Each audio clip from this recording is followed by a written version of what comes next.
बंदी छोड़ सतगुरु रामपाल जी परमेश्वर जी की जय हो। मैं पवन दास आपका भगत भाई। आप मुझे 90 डिग्री फेसबुक पेज पर सुन रहे हैं। भाई और बहनों, इस फेसबुक पेज 90 डिग्री पर आप भक्ति मार्ग से जुड़े हुए सभी भाई बहनों की शंकाओं का समाधान ज्ञान आधार से होता है। पूज्य गुरुदेव भगवान कहते हैं कि शंका सूल बबूल है। शंका यदि भगत के मन में किसी भी प्रकार की उत्पन्न हो जाती है तो वो एक कांटे की तरह होती है जो उसे भक्ति नहीं करने देती है। तो परमेश्वर जी का मार्ग, परमेश्वर जी का ज्ञान, उनका पंथ ऐसा है, यदि हम थोड़ा ध्यान से उनके सत्संग सुने और सत्संग सुनने के बाद यदि हम चिंतन मनन करें, विचार करें, तो हमारे अंदर शंका नाम की कोई वस्तु रह नहीं जाएगी। फिर भी हम इस तत्व ज्ञान से युगों युगों से अपरिचित थे, अनजान थे।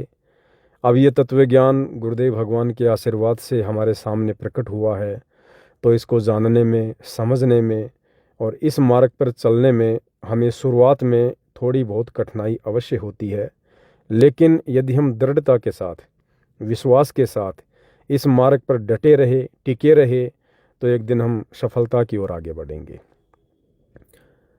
बहुत सारे भाई बहन जो सतगुरु रामपाल जी से अपरिचित हैं या सतगुरु रामपाल जी के सत्संग नहीं सुनते हैं, तो ये ऑडियो सुनने के बाद हो सकता है उनके मन में थोड़ी शंका उत्पन्न हो जाए कि ये लोग संत रामपाल जी को भगवान क्यों कहते हैं, संत रामपाल जी को परमात्मा क्यों कहते हैं। संत रामपाल जी तो एक इंसान है, एक व्यक्ति है, वर्तमान में हिसार की जेल में बैठे हुए हैं, ये उनको भगवान क्यों कहते हैं। तो उन तमाम भाई बहनों से मैं पवन दास प्रार्थना करूंगा, आप लोगों ने संत नामदेव जी की एक कथा सुनी होगी। संत नामदेव जी महाराष्ट्र में हुए हैं। एक समय संत नामदेव जी अपने कुछ साथियों के साथ में पशु चराने के लिए गए हुए थे। नामदेव जी एक पेड़ के नीचे बैठकर अपना दोपहर का भोजन कर रहे थे। साथी भी कुछ ही दूरी पर बैठकर अपना भोजन कर रहे थे। अचानक से कुत्ता आता है, नामदेव जी के हाथ से रोटी छीनकर भाग लेता है। नामदेव जी पीछे पीछे दौड़ते हैं और कहते हैं कि भगवान, रोटी बिना चुपड़ी हुई है, मैं रोटी को घी लगा देता हूँ, आप उसके बाद में रोटी खाना। बाकी जितने भी नामदेव जी के साथी थे, गवाले थे, वो सब ये दृश्य देखकर हंसने लगते हैं। कहते हैं नामदेव पागल हो गया, नामदेव पागल हो गया, कुत्ते को भगवान कह रहा है, कुत्ते को भगवान कह रहा है। जबकि नामदेव जी को कुत्ता दिखाई नहीं दे रहा था, नामदेव जी को भगवान दिखाई दे रहा था। इसलिए नामदेव जी उठकर दौड़े और कहा कि भगवान, रोटी बिना चुपड़ी हुई है, मैं थोड़ा घी लगा देता हूँ भगवान, उसके बाद में रोटी खाओ। कुछ ही दूरी पर परमात्मा जो कुत्ते के रूप में थे, लोगों को दिखाई दे रहे थे, कुत्ता रूप, रुक जाते हैं। नामदेव जी दौड़कर गए, भगवान के हाथ से रोटी ली, उसमें घी लगाया और उसके बाद नामदेव जी और परमात्मा दोनों ने बैठकर रोटी खाई। और जितने भी साथी थे वो हंस रहे थे कि देखो नामदेव कुत्ते के साथ रोटी खा रहा है, नामदेव कुत्ते के साथ रोटी खा रहा है। तो भाइयों और बहनों, वर्तमान में जो घटनाएं घटित हो रही हैं, वर्तमान में धरती पर स्वयं वो कबीर परमात्मा संत रामपाल जी के नाम से प्रकट हैं। और जिन जिन आत्माओं ने उनका सानिध्य किया है, उनसे उपदेश लिया है, उनके तत्व ज्ञान को समझ रहे हैं, उनके दिखाए मार्ग पर चल रहे हैं, उनके वचनों पर चल रहे हैं, मर्यादाओं में रहकर भक्ति कर रहे हैं, उन तमाम आत्माओं को सतगुरु रामपाल जी में परमात्मा दिखाई देते हैं, भगवान दिखाई देते हैं। और जो लोग अभी सतगुरु रामपाल जी के सत्संग नहीं सुनते हैं, भक्ति मार्ग से दूर हैं, हालांकि भक्ति वो कर रहे हैं, मंदिर में, मस्जिद में, चर्च में, गुरुद्वारों में, किसी भी धर्म से जुड़े हुए हैं, परंतु वास्तव में वो भक्ति शास्त्र अनुकूल भक्ति नहीं है। यानी जो भक्ति सतगुरु रामपाल जी के अलावा वर्तमान में विश्व में कोई भी व्यक्ति कर रहा है, वो भक्ति शास्त्रों के अनुसार नहीं है। इसलिए उन लोगों को थोड़ी सी ये बात अटपटी सी लगती है कि एक हमारे जैसे दिखाई देने वाले व्यक्ति को, संत रामपाल जी को, ये लोग भगवान क्यों कहते हैं, परमात्मा क्यों कहते हैं। तो उन तमाम भाई बहनों से मेरी प्रार्थना है, मेरी विनती है, आप थोड़ी कोशिश करें, सतगुरु रामपाल जी के यूट्यूब पर सत्संग सुनना शुरू करें। मोबाइल आप सबकी जेब में है। परमात्मा धीरे धीरे आपके ऊपर भी दया करेंगे, जो दया उन्होंने हमारे ऊपर की है। अब भाई और बहनों, हम आगे बढ़ते हैं। आज का जो विषय है, एक बहन है हमारी राजस्थान के गंगानगर से। हालांकि यहाँ पर सैकड़ों भगत भाई बहनों की शंका मुझ पवन दास के पास आती है, और आप भी यदि अपनी किसी शंका का समाधान करवाना चाहते हैं गुरुदेव के ज्ञान आधार से, तो निसंकोच होकर आप मुझे अपना भगत भाई समझकर व्हाट्सएप नंबर 8769548494 आप मुझे व्हाट्सएप पर लिख कर भी मैसेज कर सकते हैं, या मुझे ऑडियो मैसेज के माध्यम से भी आप अपनी शंका भेज सकते हैं। आपका नाम और पता गुप्त रखा जाएगा, और परमेश्वर जी के आशीर्वाद से आपके शंका रूपी कांटे को निकाला जाएगा। तो आज की शंका राजस्थान से एक बहन है, उनकी है। और बहन ने जो मैसेज लिखा है वो इस प्रकार है। सतसाई पवन भाई जी, बंदी छोड़ सतगुरु रामपाल जी परमेश्वर जी की जय हो। दासी की शंका है कि दासी घर में अकेली भगत है और सब जगत है, तो वो रमेणी यानी शादी करने की बोल रहे हैं कि हमें रिश्तेदार ताने दे रहे हैं कि लड़की की शादी नहीं कर रहे हो। तो घर वाले बोल रहे हैं कि तेरी नज़र में कोई भगत हो जो अपनी जाति का हो तो देख लेना।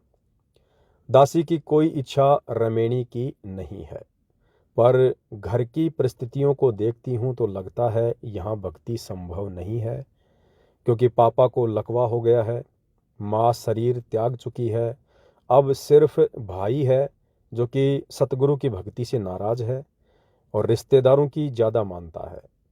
रिश्तेदार दासी से खिलाफ हैं भक्ति की वजह से। देखो बहन, आगे बहन की शंका और भी है, लेकिन हम थोड़ा जो पॉइंट है, पॉइंट टू पॉइंट हम चलेंगे। बहन कह रही है कि घर वालों की वजह से मैं यहाँ रहकर भक्ति नहीं कर पाऊंगी, क्योंकि मेरे जो पिताजी हैं उनको लकवा मार गया है, मेरी माताजी एक्सपायर हो चुकी है, और जो मेरा भाई है वो सतगुरु रामपाल जी की भक्ति से नाराज है।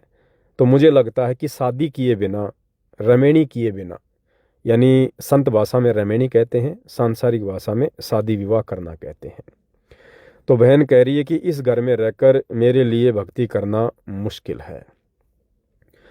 देखो बहन, यदि आपको परमेश्वर जी का ज्ञान समझ में आ गया है, सतगुरु रामपाल जी में आपको परमात्मा दिखाई देते हैं, तो बहन आपको फिर ये विश्वास भी होना चाहिए, यदि आपकी नीयत भक्ति करने की है, आप यदि मर्यादाओं में हैं, तो बहन जी जगह का फिर इसमें कोई लेखा जोखा नहीं है। ये परमात्मा तो नरक में बैठा कर भी भक्ति करवा दे जिसकी भक्ति करने की इच्छा हो। तो जगह का या घर का या परिवार का या माहौल का इस भक्ति से कोई लेना देना नहीं है। और जिसे हम समस्या समझ रहे हैं, अक्सर में वो एक संघर्ष है, वो संघर्ष हमने करना पड़ेगा। मान लीजिए आपके अनुसार इस घर में आपकी भक्ति नहीं हो पा रही है, और आपने रमेणी कर ली, आपने शादी कर ली, आप दूसरे घर में चली गई ये सोचकर कि यहाँ मैं भक्ति करूँगी।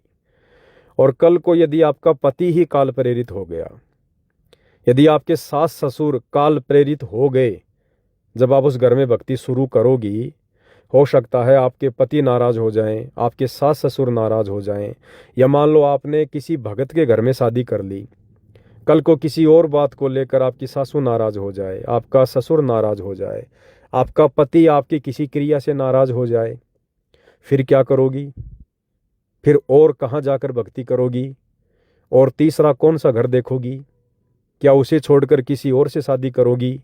इन बातों पे आप थोड़ा विचार करना। अगर आप में दृढ़ता है, आपकी इच्छा शक्ति मजबूत है, आपका इरादा केवल भक्ति करने का है, मोक्ष प्राप्ति का है, तो संघर्ष बहन आप इस घर में भी कर सकती हो। कानूनन आप उस घर में बराबर की हकदार हो, अपने पिता की संपत्ति में आप बराबर की हकदार हो। आपका भाई आपके साथ ज़बरदस्ती नहीं कर सकता है। ज़्यादा ज़बरदस्ती करे तो भाई को बोल दो कि भाई जितना अधिकार मेरा है उतना ही अधिकार आपका है।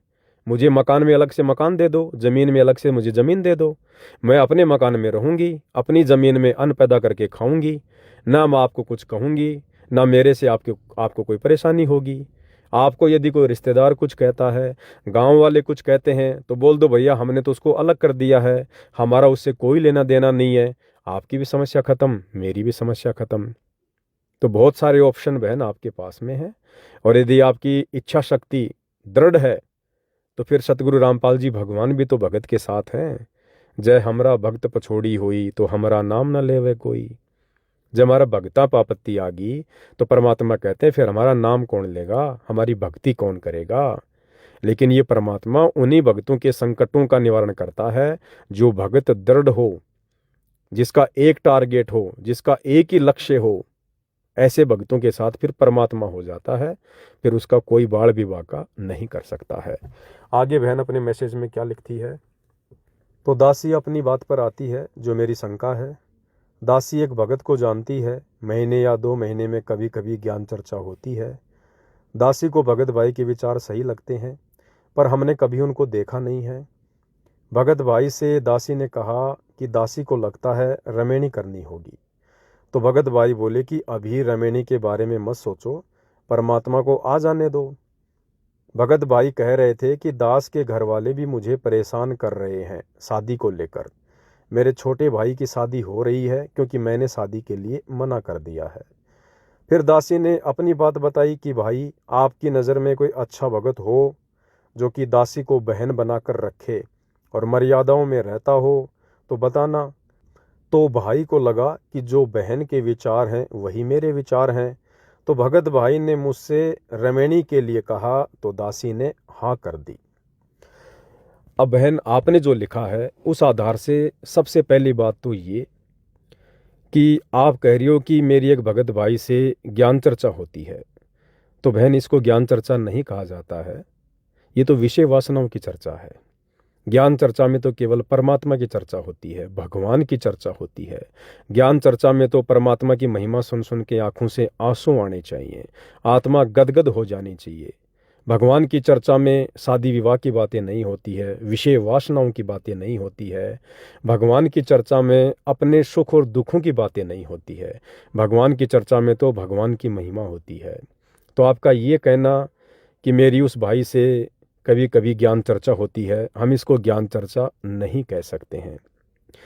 और यदि आपने शादी करनी है तो फिर आपने किसी और से जिक्र क्यों करना।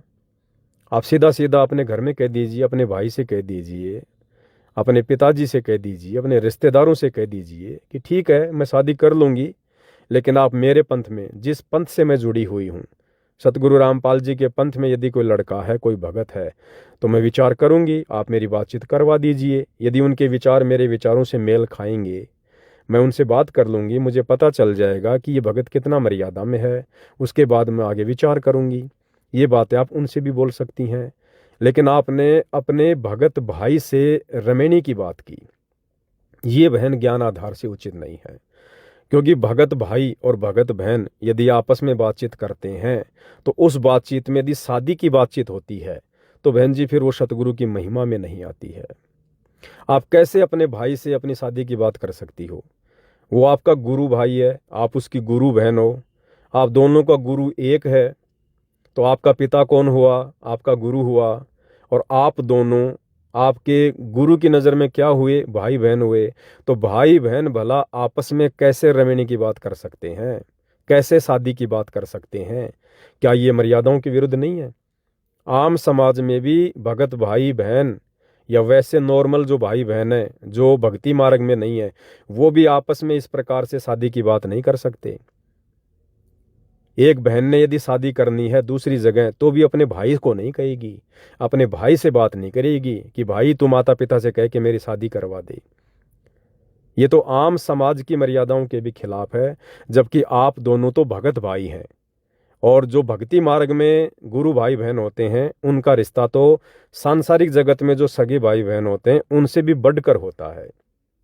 तो आपका ये कहना कि हम ज्ञान चर्चा भी करते हैं फिर रमेणी की बातें भी हो जाती हैं, तो बहन ये कहीं ना कहीं मर्यादाओं को लेकर गफलत आप जी कर रहे हो। आपने थोड़ा सा विचार इसके ऊपर करना पड़ेगा।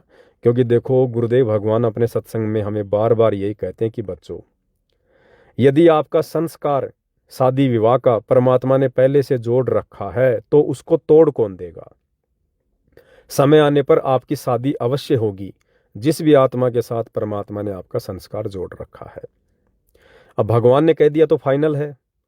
अब यदि हम किसी से शादी की बात ना करेंगे तो भी हमारी शादी होगी, यदि हम अपने माता पिता से बात नहीं करेंगे तो भी शादी होगी, क्योंकि ये परमात्मा का वचन है, साध वचन पलटे नहीं पलट जाए ब्रह्मांड।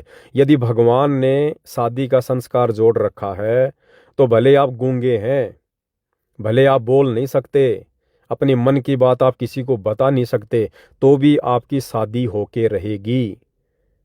वो परमात्मा कैसे करवाएगा, किससे बात करवाएगा, क्या तरीका अपनाएगा, वो उसकी अपनी मौज है, यदि उसने किसी के साथ संस्कार जोड़ रखा है तो इस आधार से आपने अपने गुरुदेव भगवान के वचनों पर विश्वास करना चाहिए। और आपका ध्यान शादी विवाह से हटकर, घर परिवार की समस्याओं से हटकर, आपका जो विचार है, आपका जो ध्यान है, जो चिंतन है, वो केवल सतगुरु की भक्ति में होना चाहिए, अपनी साधना में होना चाहिए। जैसे गुरुदेव भगवान अपनी वाणी में फरमाते हैं कि चिंत्या तो हरि नाम की और न चिंत्या दास, जो कोई चिंत्या नाम बिना वही काल की फांस। तो ये भक्ति के बीच में शादी विवाह की बातें करना, ये टेंशन लेके बैठना, ये कहीं न कहीं काल प्रेरणा है और भगत को इस प्रकार की बातों से दूर रहना चाहिए। आगे बहन क्या कह रही है, मैं तो घर वालों को बोलती हूँ फिर जवाब दूंगी। बहन ने कहा कि पहले मैं घर वालों को बोलूंगी, पहले मैं घर वालों से बात करूंगी, उसके बाद मैं आपको जवाब दूंगी कि मेरे को आपसे शादी करनी है या नहीं करनी है। अब इस बात से भी बहन यही साबित होता है कि आपकी शादी करने की इच्छा है, नहीं तो आपने ये बात बोलने की क्या आवश्यकता थी कि मैं पहले घर वालों से पूछूंगी। यदि आपका दृढ़ संकल्प है कि मुझे शादी नहीं करनी है तो चाहे कोई जी हो, आप उसी समय बातचीत करते समय मुंह के ऊपर उसको जवाब दे सकती थी कि भाई मुझे शादी नहीं करनी, मुझे बिल्कुल भी शादी नहीं करनी, मुझे तो अपनी आत्मा का कल्याण करवाना है, मुझे तो मोक्ष करवाना है। लेकिन आपके द्वारा ये ऑप्शन देना कि मैं पहले घर वालों से पूछूंगी उसके बाद मैं आपसे बात करूंगी, अब इतनी बात आप दोनों के बीच में हो चुकी है, दोनों गुरु भाई बहनों के बीच में शादी को लेकर, रमेणी को लेकर इतनी बात हो चुकी है। अब यदि आप दोबारा से बातचीत करते हैं तो केवल ज्ञान चर्चा का तो नाम होगा, आप दोनों के मन में वही बात चलेगी, शादी की, रमेणी की होगी या नहीं होगी, होगी तो कैसे होगी, किस किस के घर वाले खुश होंगे, किसके घर वाले नाराज होंगे। तो आगे की आपकी जो भी बातचीत होगी या होती है बहन जी, हम उसको ज्ञान चर्चा नहीं कह सकते, परमात्मा की चर्चा नहीं कह सकते, वो केवल फिर आप अपनी व्यक्तिगत ही बातें ज़्यादा करोगे। आगे बहन क्या कह रही है, दासी ने जाति नहीं पूछी थी, भगत भाई ने बताया कि वो चमार जाति से है, घर वाले इस जाति से नफरत करते हैं। तो मैंने घर में बोला तो घर वाले बोल रहे हैं कि तेरा हमारे से रिश्ता खत्म हो जाएगा यदि इस जाति में रमेणी करेगी तो। कल रिश्तेदार आ रहे हैं, दासी ने सोचा कि ये जाति और धर्म की दीवार टूट जाएगी यदि ये रिश्ता हो गया तो। दासी तो परमात्मा के मिशन के अनुसार चलना चाह रही थी। परमात्मा का मिशन, बहन लिख रही है कि दासी तो परमात्मा के मिशन के अनुसार चलना चाह रही है। बहन जी, ये मिशन परमात्मा का नहीं है जो आप सोच रही हैं, जो आप बता रही हैं। परमात्मा के मिशन में देखो, परमात्मा का सबसे बड़ा मिशन क्या है, इस काल के लोक से हम आत्माओं को सतलोक ले जाना, ये परमात्मा का सबसे बड़ा मिशन है। और सतलोक जाने के काबिल हम कब होंगे, जब हमारे अंदर इस काल ने जो दुनिया भर के विषय विकार पैदा कर रखे हैं, ये तमाम विषय विकार जो हमें काल की जंजीरों में जकड़ कर रखे हुए हैं, हमारे को बांध के रखे हुए हैं, हमारे को भक्ति नहीं करने दे रहे हैं, जब तक हम इन तमाम प्रकार के विकारों से, इन बेड़ियों से, इन जंजीरों से मुक्त नहीं हो जाएंगे, तब तक हम सतलोक नहीं जा सकते। तो परमात्मा का मिशन क्या है? मोक्ष के लिए सबसे पहले इन बेड़ियों को काटना, इन जंजीरों से छुड़वाना। तो शादी विवाह करना इस कबीर परमेश्वर के भक्ति मार्ग में बहन जी उनके मिशन के अंतर्गत नहीं आता है। सृष्टि रचना आपने सुनी होगी, पढ़ी होगी। क्या गलती की थी काल ने और दुर्गा ने? अगर काल दुर्गा के साथ में सतलोक में विषय वासना से प्रेरित होकर अगर जबरदस्ती करने की कोशिश ना करता तो परमात्मा कभी भी इस काल को 21 ब्रह्मांड सहित सतलोक से निष्कासित नहीं करते। जिस प्रकार परमात्मा जी ने 7 संख ब्रह्मांड देकर अक्सर पुरुष को सतलोक के ही एक कोने में कैद करके रख दिया, ठीक इसी प्रकार यदि काल भी सतलोक में दुर्गा के साथ दुर्गा के युवा रूप को देखकर विषय वासनाओं से प्रेरित होकर यदि वो कुछ गलत करने की अपने मन में ना सोचता तो परमात्मा उसे सतलोक से नहीं निकालते। और यही कहा था परमात्मा ने कि भाई ये गंदा कर्म यहाँ नहीं चलता है, ये मैथुन क्रिया यहाँ नहीं चलेगी। और इस सतलोक में यदि कोई ऐसा सोच भी लेता है तो भी वो यहाँ रहने का अधिकारी नहीं है। और उसी समय परमात्मा ने काल और दुर्गा को साथ में 21 ब्रह्मांड एक विमान की तरह वहाँ से चला दिए कि तुम यहाँ से 16 संकोच की दूरी पे चले जाओ। तो बहन जी ये जो शादी विवाह है ये परमेश्वर के मिशन में नहीं है। बहन जी बहुत सारी बातें हैं, आपने विचार करना पड़ेगा। हम कोई सामान्य भक्ति नहीं कर रहे हैं। हमारे पूज्य गुरुदेव भगवान कोई सामान्य संत नहीं है। हमारे पूज्य गुरुदेव भगवान ने खुद एक भगत की भूमिका करते हुए हमें ये दिखाया, ये प्रैक्टिकल करके दिखाया कि यदि आप लोगों ने भक्ति करनी है तो आपने अपने गुरु के भगत वाले जीवन को देखकर चलना पड़ेगा। हमारे गुरुदेव भगवान ने, वैसे तो ये परमात्मा है, परमेश्वर हैं, विषय विकार इनके निकट भी नहीं है, लेकिन इस काल लोक में परमात्मा ने एक परिवार की जो ये भूमिका करके दिखाई है, एक परिवार में आकर एक सामान्य व्यक्ति की तरह भूमिका करके जो दिखाई है परमेश्वर ने, उसके अंतर्गत उन्होंने सांसारिक दिखावे में शादी भी की, बच्चे भी पैदा किए, काफ़ी समय तक उन्होंने स्त्री का संग भी किया। लेकिन जब उन्होंने नाम दीक्षा ली, जब उनको ये ज्ञान हुआ, मैं सांसारिक तौर पर ये बातें कह रहा हूँ, वैसे परमपिता परमेश्वर को ज्ञान देने वाला धरती पर कोई नहीं है।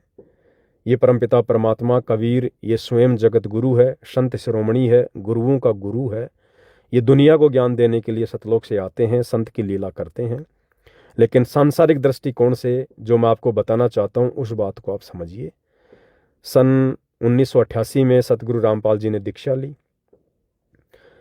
उसके बाद से सतगुरु रामपाल जी पूर्णतया लोक दिखावे में, सांसारिक दिखावे में स्त्री संग से दूर हो गए। क्योंकि भक्ति मार्ग क्या कहता है, यदि आपने भक्ति पर सफल होना है तो आपने बकवादों से दूरी बनानी पड़ेगी। अब स्त्री संग, स्त्री का संग क्या होता है वो भी हमने समझना है। स्त्री संग का मतलब है स्त्री के साथ में बकवाद करना, शारीरिक संबंध बनाना, सेक्स करना, इसको बकवाद कहते हैं। अन्यथा स्त्री का संग बुरा नहीं है। स्त्री तो उस घर में उसकी माँ भी है। क्या उसकी माँ को छोड़ के जाएगा? नहीं जाएगा। स्त्री उस घर में उसकी बहन भी हो सकती है। क्या अपनी बहन को छोड़ के जाएगा? नहीं छोड़ेगा। स्त्री उसकी अपनी भी है, क्या उसको छोड़ के जाएगा? नहीं जाएगा। स्त्री संग का यहाँ मतलब है कि यदि आपको इस पंथ में उपदेश मिल गया है और ये बात आपके समझ में आ गई है कि बकवाद करते करते मैं कभी भी सतलोक नहीं जा सकता, मोक्ष प्राप्त नहीं कर सकता, तो आपने स्त्री संग का यह मतलब है कि आपने अपनी स्त्री के साथ में शारीरिक संबंध खत्म करने पड़ेंगे। आपने उन विषय विकारों से दूरी बनानी पड़ेगी। अब वो बकवाद जो आप नाम दीक्षा से पहले किया करते थे, काल प्रेरणा से, काल प्रेरित होकर, वो बकवाद अब उपदेश लेने के बाद यदि आपको मोक्ष चाहिए तो आपने इस बकवाद से दूर होना पड़ेगा। स्त्री से दूर होना नहीं है। स्त्री तो भक्ति मार्ग में सहयोगी है। स्त्री आपके कपड़े धोएगी, आपके लिए खाना बनाएगी, घर में झाड़ू पोछे करेगी, आपकी आधी से ज़्यादा समस्या स्त्री समाप्त करती है। परमात्मा से ज्ञान चर्चा करो उसके साथ मिलके परमात्मा की महिमा करो, गुरुदेव की आरती करो सारे मिलके। तो वो स्त्री, जिस स्त्री से हमने बकवाद करना छोड़ दिया, शारीरिक संबंध बनाने छोड़ दिए, अब वो स्त्री भक्ति मार्ग में हमारी सहयोगिनी है। वो हमारे लिए फिर बाधा उत्पन्न नहीं कर सकती, वो हमारे लिए सहयोगी हो जाएगी। छोड़ना केवल बकवादों को है, जो बकवाद हम बिना ज्ञान के पहले उस स्त्री के साथ में किया करते थे, यानी सेक्स, शारीरिक संभोग, हमने केवल उन बकवादों को छोड़ना है। पूज्य गुरुदेव भगवान हमें बार बार सत्संगों में बताते हैं कि भाई, आग पराई आपनी हाथ दिए जल जाए, नारी पराई आपनी भोगे सब कुछ जाए। देखो, कबीर परमेश्वर ने अरबों खरबों वाणियां बोल रखी हैं सतयुग से लेकर वर्तमान समय तक। ये परमात्मा यदि हमारे को भक्ति की शुरुआत में ही ये सारे नियम बता दे, ये सारी मर्यादा बता दे कि भाई आपने तमाम मर्यादा निभानी पड़ेगी, अन्यथा आप मोक्ष प्राप्त नहीं कर सकते, तो इन मर्यादाओं को शुरुआत में बिना ज्ञान के पहाड़ जैसी समझ कर आप और हम कभी भी इस भक्ति को स्वीकार नहीं करें। इसलिए सतगुरु रामपाल जी परमेश्वर जी, जैसे जैसे हमारा ज्ञान योग खुलता जाता है, हम भक्ति मार्ग पर दृढ़ होते चले जाते हैं, उस आधार से परमात्मा फिर धीरे धीरे हमारे को सूक्ष्म मर्यादाओं के विषय में बताते हैं, समझाते हैं, और सत्संग के माध्यम से परमात्मा संकेत करते हैं। देखो, खुला खुला परमात्मा नहीं कहेंगे कि भाई यदि आपको मोक्ष प्राप्त करना है तो आप स्त्री के साथ में जो बकवाद आप करते हो, जो सेक्स आप करते हो, आपने उससे दूर हटना पड़ेगा। खुल्लम खुल्ला नहीं कहेंगे। इसके बहुत सारे कारण हैं बहन जी। सबसे पहला कारण तो ये है कि इस काल बलि को प्रतिदिन 1 लाख मानव शरीरधारी आत्माओं का भक्षण करने का श्राप किसने दे रखा है? कबीर परमात्मा ने। कबीर परमात्मा इस काल का क्या लगता है? बाप लगता है। तो जिस बाप ने इस काल को रोजाना 1 लाख मनुष्य शरीरधारी स्त्री या पुरुषों को खाने का आदेश दे रखा है, उनके सूक्ष्म शरीर से मरने के बाद वासना निकालकर खाने का आदेश दे रखा है, तो ये कबीर परमात्मा सतगुरु रामपाल जी आज सीधे सीधे शब्दों में ये क्यों कहेंगे कि भाई आप शादी मत करो, आप बच्चे पैदा करना बंद कर दो? नहीं कहेंगे। अगर बच्चे पैदा करना बंद कर दिए तो फिर इनके उस वचन का क्या होगा जो इन्होंने काल को प्रतिदिन खाने के लिए दिया हुआ है? फिर वो कहाँ से पैदा होंगे? तो ये परमात्मा सीधे सीधे कभी भी नहीं कहेगा। सत्संगों के माध्यम से सतगुरु संकेत करता है। हम रोजाना सुबह सुबह नित्य नियम की वाणी में क्या पढ़ते हैं? अब नित्य नियम क्या है? नित्य नियम आदेश है।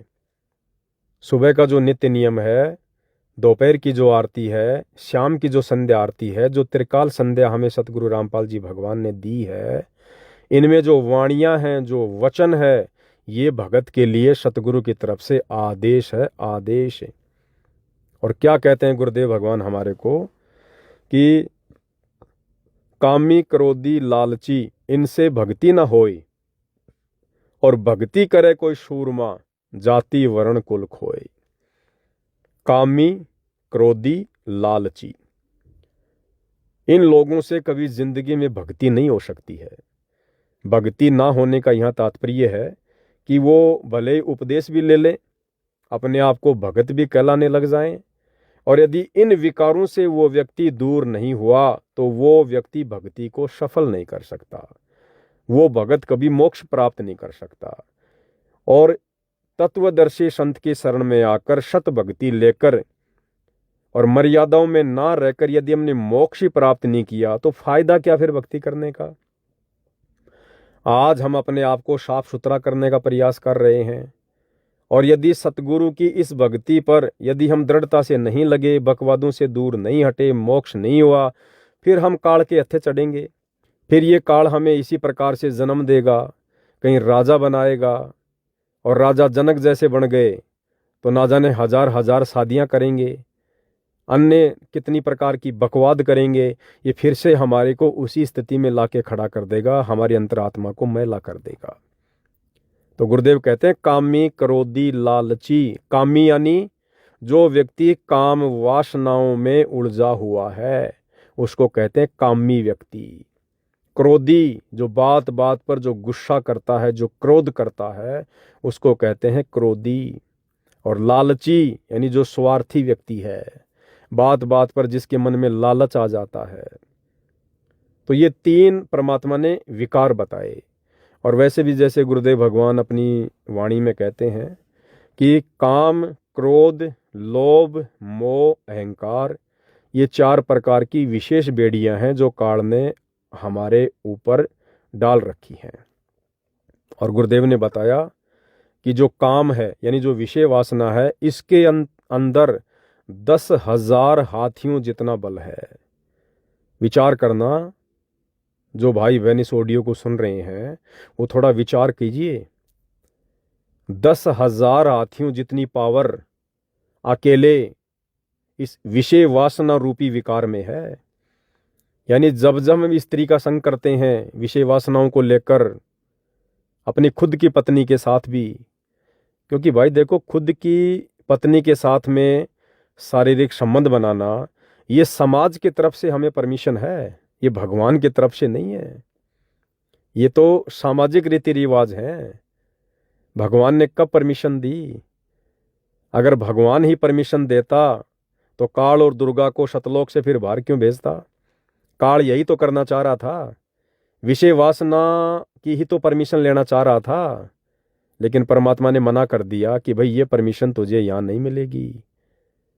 तो ये जो परमिशन जो शादी विवाह की जो मिली हुई है ना, कि भाई हम अपनी स्त्री के साथ में संभोग कर सकते हैं, दूसरे की बहन बेटी को उम्र अनुसार अपनी बहन बेटी या माँ की नज़रों से देखना है, ठीक है, तो ये परमिशन केवल यहाँ के समाज ने दे रखी है। भगवान की तरफ से उसके भक्ति मार्ग में स्त्री के साथ में बकवाद करने की, सेक्स करने की ये परमिशन नहीं है। तो इस विषय वासना रूपी विकार में 10,000 हाथियों जितना बल है। यानी काल हमें रोकने के लिए, हमारे को फंसाने के लिए 10,000 हाथियों जितना बल लगाता है। यानी जब जब हम स्त्री के साथ में संभोग करते हैं, सेक्स करते हैं, ये बकवाद करते हैं, तो हमारे ऊपर काल की तरफ से 10,000 हाथियों जितना पावर, जितना बल, जितना वजन हमारे ऊपर पड़ता है। हम भक्ति मार्ग में कहाँ आगे बढ़ने की सोचेंगे? हम और नीचे चले जाते हैं, नीचे चले जाते हैं हम। तो 10,000 हाथियों जितनी पावर इस विषय वासना में, काम में। दूसरा है काम और क्रोध, जो गुस्सा है, जो क्रोध है, इस क्रोध में काम वासना से भी ज्यादा हाथियों का पावर है। इसमें 12,000 हाथियों का बल बताया परमात्मा ने। जब जब हम गुस्सा करते हैं तो समझो काल ने 12,000 हाथियों की पावर हमारे अंदर छोड़ दी है, हमारे को दबाने के लिए, हमारे को मिटाने के लिए। हमारी जो आत्मा जो जागृत हो रही है, जो चेतना हमारी जागृत हो रही है, दोबारा से उसको नींद में सुलाने के लिए। जब जब हम गुस्सा करेंगे, हम क्रोध करेंगे, और ये गुस्सा और क्रोध चाहे आप अपने घर में कर लो, चाहे ऑफिस में कर लो, चाहे अन्य किसी प्रकार की चिंता में आके कर लो, ये हमें नीचे गिराएगी भक्ति मार्ग से। तो कितने? 12,000 हाथियों का पावर इस क्रोध में। काम, क्रोध, मोह। तीसरा नंबर किसका है? मोह यानी ममता। आपस में हम जो बिना ज्ञान के एक दूसरे से बंधे हुए ना, आवश्यकता से ज्यादा हम एक दूसरे के अंदर घुसे हुए हैं। मोह, वो चाहे बच्चों का हो, चाहे संपत्ति का हो, चाहे धन का हो, चाहे प्रॉपर्टी का हो, चाहे यारी दोस्ती का हो, किसी भी चीज का हो। तो मोह के अंदर परमात्मा ने क्या बताया? 20,000 हाथियों जितना पावर है। 20,000 हाथियों जितना पावर। कभी कभार हमारा मोह हमारे बच्चों के प्रति उमड़ता है। हम अपने बच्चों की बचपन की फोटो देखते हैं तो एक मोह अंदर से उत्पन्न होता है। वो इतना सा सोचना, उन बच्चों के बचपन के बारे में सोच के, और अंदर अंदर हमें जो खुशी होती है, जो मोह उमड़ता है, काल हमें 20,000 हाथियों की पावर से दबा रहा है। हम उस समय थोड़ा सा आनंद महसूस करते हैं, लेकिन हमें काल दबा रहा है, हमारी भक्ति को नष्ट कर रहा है। 20,000 हाथियों जितना बल इस मोह के अंदर है। काम, क्रोध, मोह। चौथे नंबर पे है लोभ।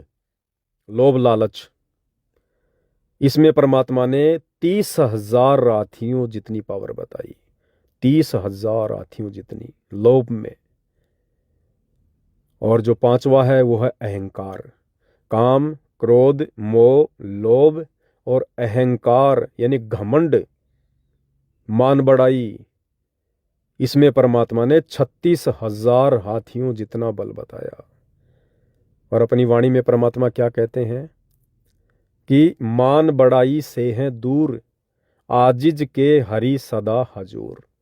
यानी जो व्यक्ति मान बढ़ाई करता है, मान बढ़ाई करेगा तो अहंकार उसके अंदर नंबर 1 पे मिलेगा, क्योंकि अहंकारी व्यक्ति ही मान बढ़ाई से प्रेरित होता है।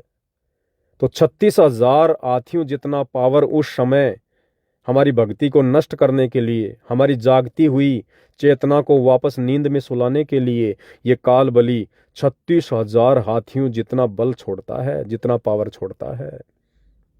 तो भाई और बहनों, काम, क्रोध, मोह, लोभ, अहंकार, इन पांचों में कुल मिलाकर 1,08,000 हाथियों जितना बल है, जितना पावर है। अब सोचिए भाई और बहनों, यदि साक्षात कबीर भगवान संत रूप में धरती पर आकर हमारे गुरु ना बने, हमें ये ज्ञान ना दें, तो क्या ये काल हमें कभी भी इन बेड़ियों से मुक्त कर सकता है, इन जंजीरों से मुक्त कर सकता है?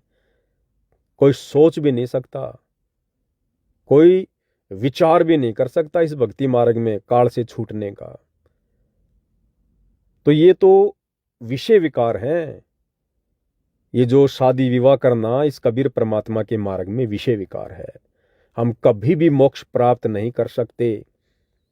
अब इसमें कई भगत भाई बहनों को शंका ना हो जाए, इसलिए उस टॉपिक पर भी बात करना पैरेलल जरूरी है। अब बहुत सारे भगत भाई सोचेंगे कि भाई वर्तमान में तो हमने साथ संगति से जुड़कर ज्ञान आधारित वीडियो देखकर हमने आपस में भाई बहन के रिश्ते बना लिए हैं, जो पहले हम पति और पत्नी के रिश्तों में थे, लेकिन ये बकवास तो हम कर चुके हैं, तो क्या हमारा भी मोक्ष नहीं होगा? तो ऐसी कोई बात नहीं है। सतगुरु रामपाल जी से उपदेश लेने से पहले भले हमने कितनी बकवादें की हैं, कुछ भी किया है, वो सारी माफ है, क्योंकि वो हमने नादानी में और अनजाने में की थी। हमें ज्ञान नहीं था, हमें कोई समझाने वाला नहीं था, हमें कोई बताने वाला नहीं था, हमें सतगुरु की शरण भी प्राप्त नहीं थी। तो जो भी हमसे गलतियां हुई हैं वो सतगुरु से उपदेश लेने से पहले हुई हैं, तो वो सतगुरु जी की तरफ से बिल्कुल क्षमा होती हैं। दूसरा, कुछ भगत भाई बहनों की ये शंका हो जाएगी कि भाई मैंने तो सतगुरु रामपाल जी से उपदेश भी ले लिया था, उपदेश लेने के बाद मैंने काफ़ी समय तक स्त्री का संग किया है, मैं विषय वासनाओं में था, शारीरिक संबंध बनाया करता था, लेकिन उसके बाद मुझे साथ संगति के वीडियो मिले, उसके बाद फिर मैंने घर में आपस में बातचीत करके और फिर मैंने अपनी पत्नी से बहन के रिश्ते बनाए हैं, तो क्या मेरा भी मोक्ष नहीं होगा? तो ऐसी भी कोई बात नहीं है भाई और बहनों।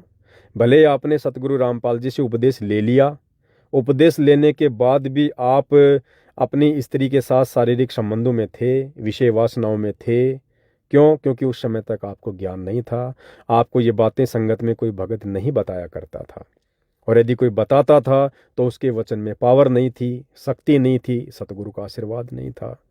तो नाम उपदेश लेने के बाद जब तक हमारे को इस विषय में पता नहीं चलता है कि सतगुरु रामपाल जी के भक्ति मार्ग में यदि हमने मोक्ष प्राप्त करना है, सतलोक जाना है, तो हमने एक सच्चा भगत बनना पड़ेगा, हमने इन विषय विकारों से दूरी बनानी पड़ेगी।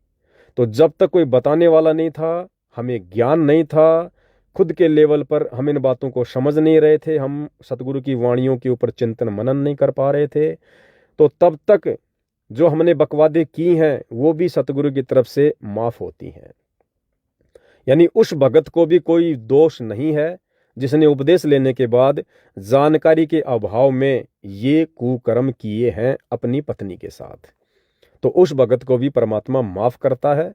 लेकिन जिस दिन से आपको ये बातें सुनने को मिल जाती हैं कि सतगुरु के भक्ति मार्ग में मोक्ष प्राप्ति के लिए क्या क्या कंडीशन है, क्या क्या नियम है, उसके बाद यदि आप इन बकवादों को नहीं छोड़ते हैं, उसके बाद भी यदि आप काल प्रेरित होकर इस प्रकार की गलतियां करते रहते हैं, तो फिर सतगुरु के इस भक्ति मार्ग में भले आप कितनी भक्ति कर लो, कितनी ही मर्यादा निभा लो, आपके अंदर कभी भी वो दृढ़ता उत्पन्न हो ही नहीं सकती।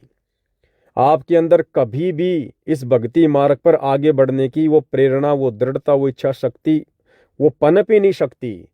भले हम भक्ति भी करें लेकिन हम कभी भी गलती कर जाएंगे, क्योंकि अभी हम काल प्रेरित हैं। हम अभी काल की बेड़ियों में जकड़े हुए हैं, विषय वासना रूपी बेड़ियों में जकड़े हुए हैं। काल हमें कभी भी गलत कार्यों के लिए इस्तेमाल कर सकता है। क्योंकि देखो, हमें सतगुरुदेव भगवान प्रथम मंत्र देते हैं। प्रथम मंत्र में सत सुकृत अविगत कबीर के बाद जो पहला मंत्र है वो इस ब्रह्मा और शांवत्री का है। ब्रह्मा और शांवत्री का। ब्रह्मा जी कौन है? ये रजोगुण के प्रधान देवता हैं। यानी हम आत्माओं के अंदर, हम मानव शरीरधारी स्त्री पुरुषों के अंदर जो विषय वासना रूपी जो ये कीड़ा जागता है, जो ये प्रेरणा उत्पन्न होती है, ये कौन करता है? काल प्रेरणा से ब्रह्मा जी करता है। अब हम एक तरफ तो सतगुरु से नाम उपदेश लेकर प्रतिदिन हम ब्रह्मा जी का नाम जाप कर रहे हैं।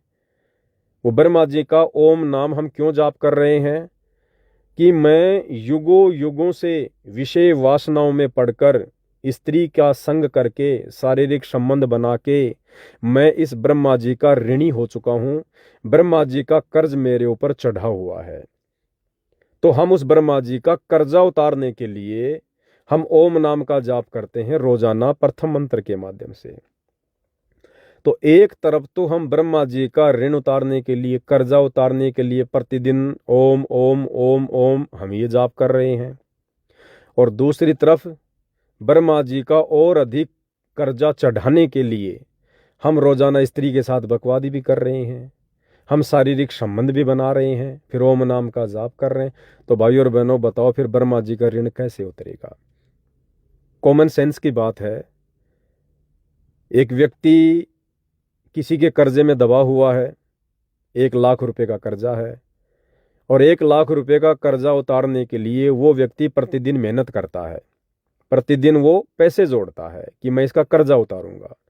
और दूसरी तरफ वो व्यक्ति उससे कर्जा ले भी रहा है, वो व्यक्ति उससे कर्जा ले भी रहा है, या उसकी दुकान से सामान लेकर कर्जा चढ़ा रहा है और मेहनत मजदूरी करके सोच रहा है कि मैं इसका कर्जा उतारूंगा।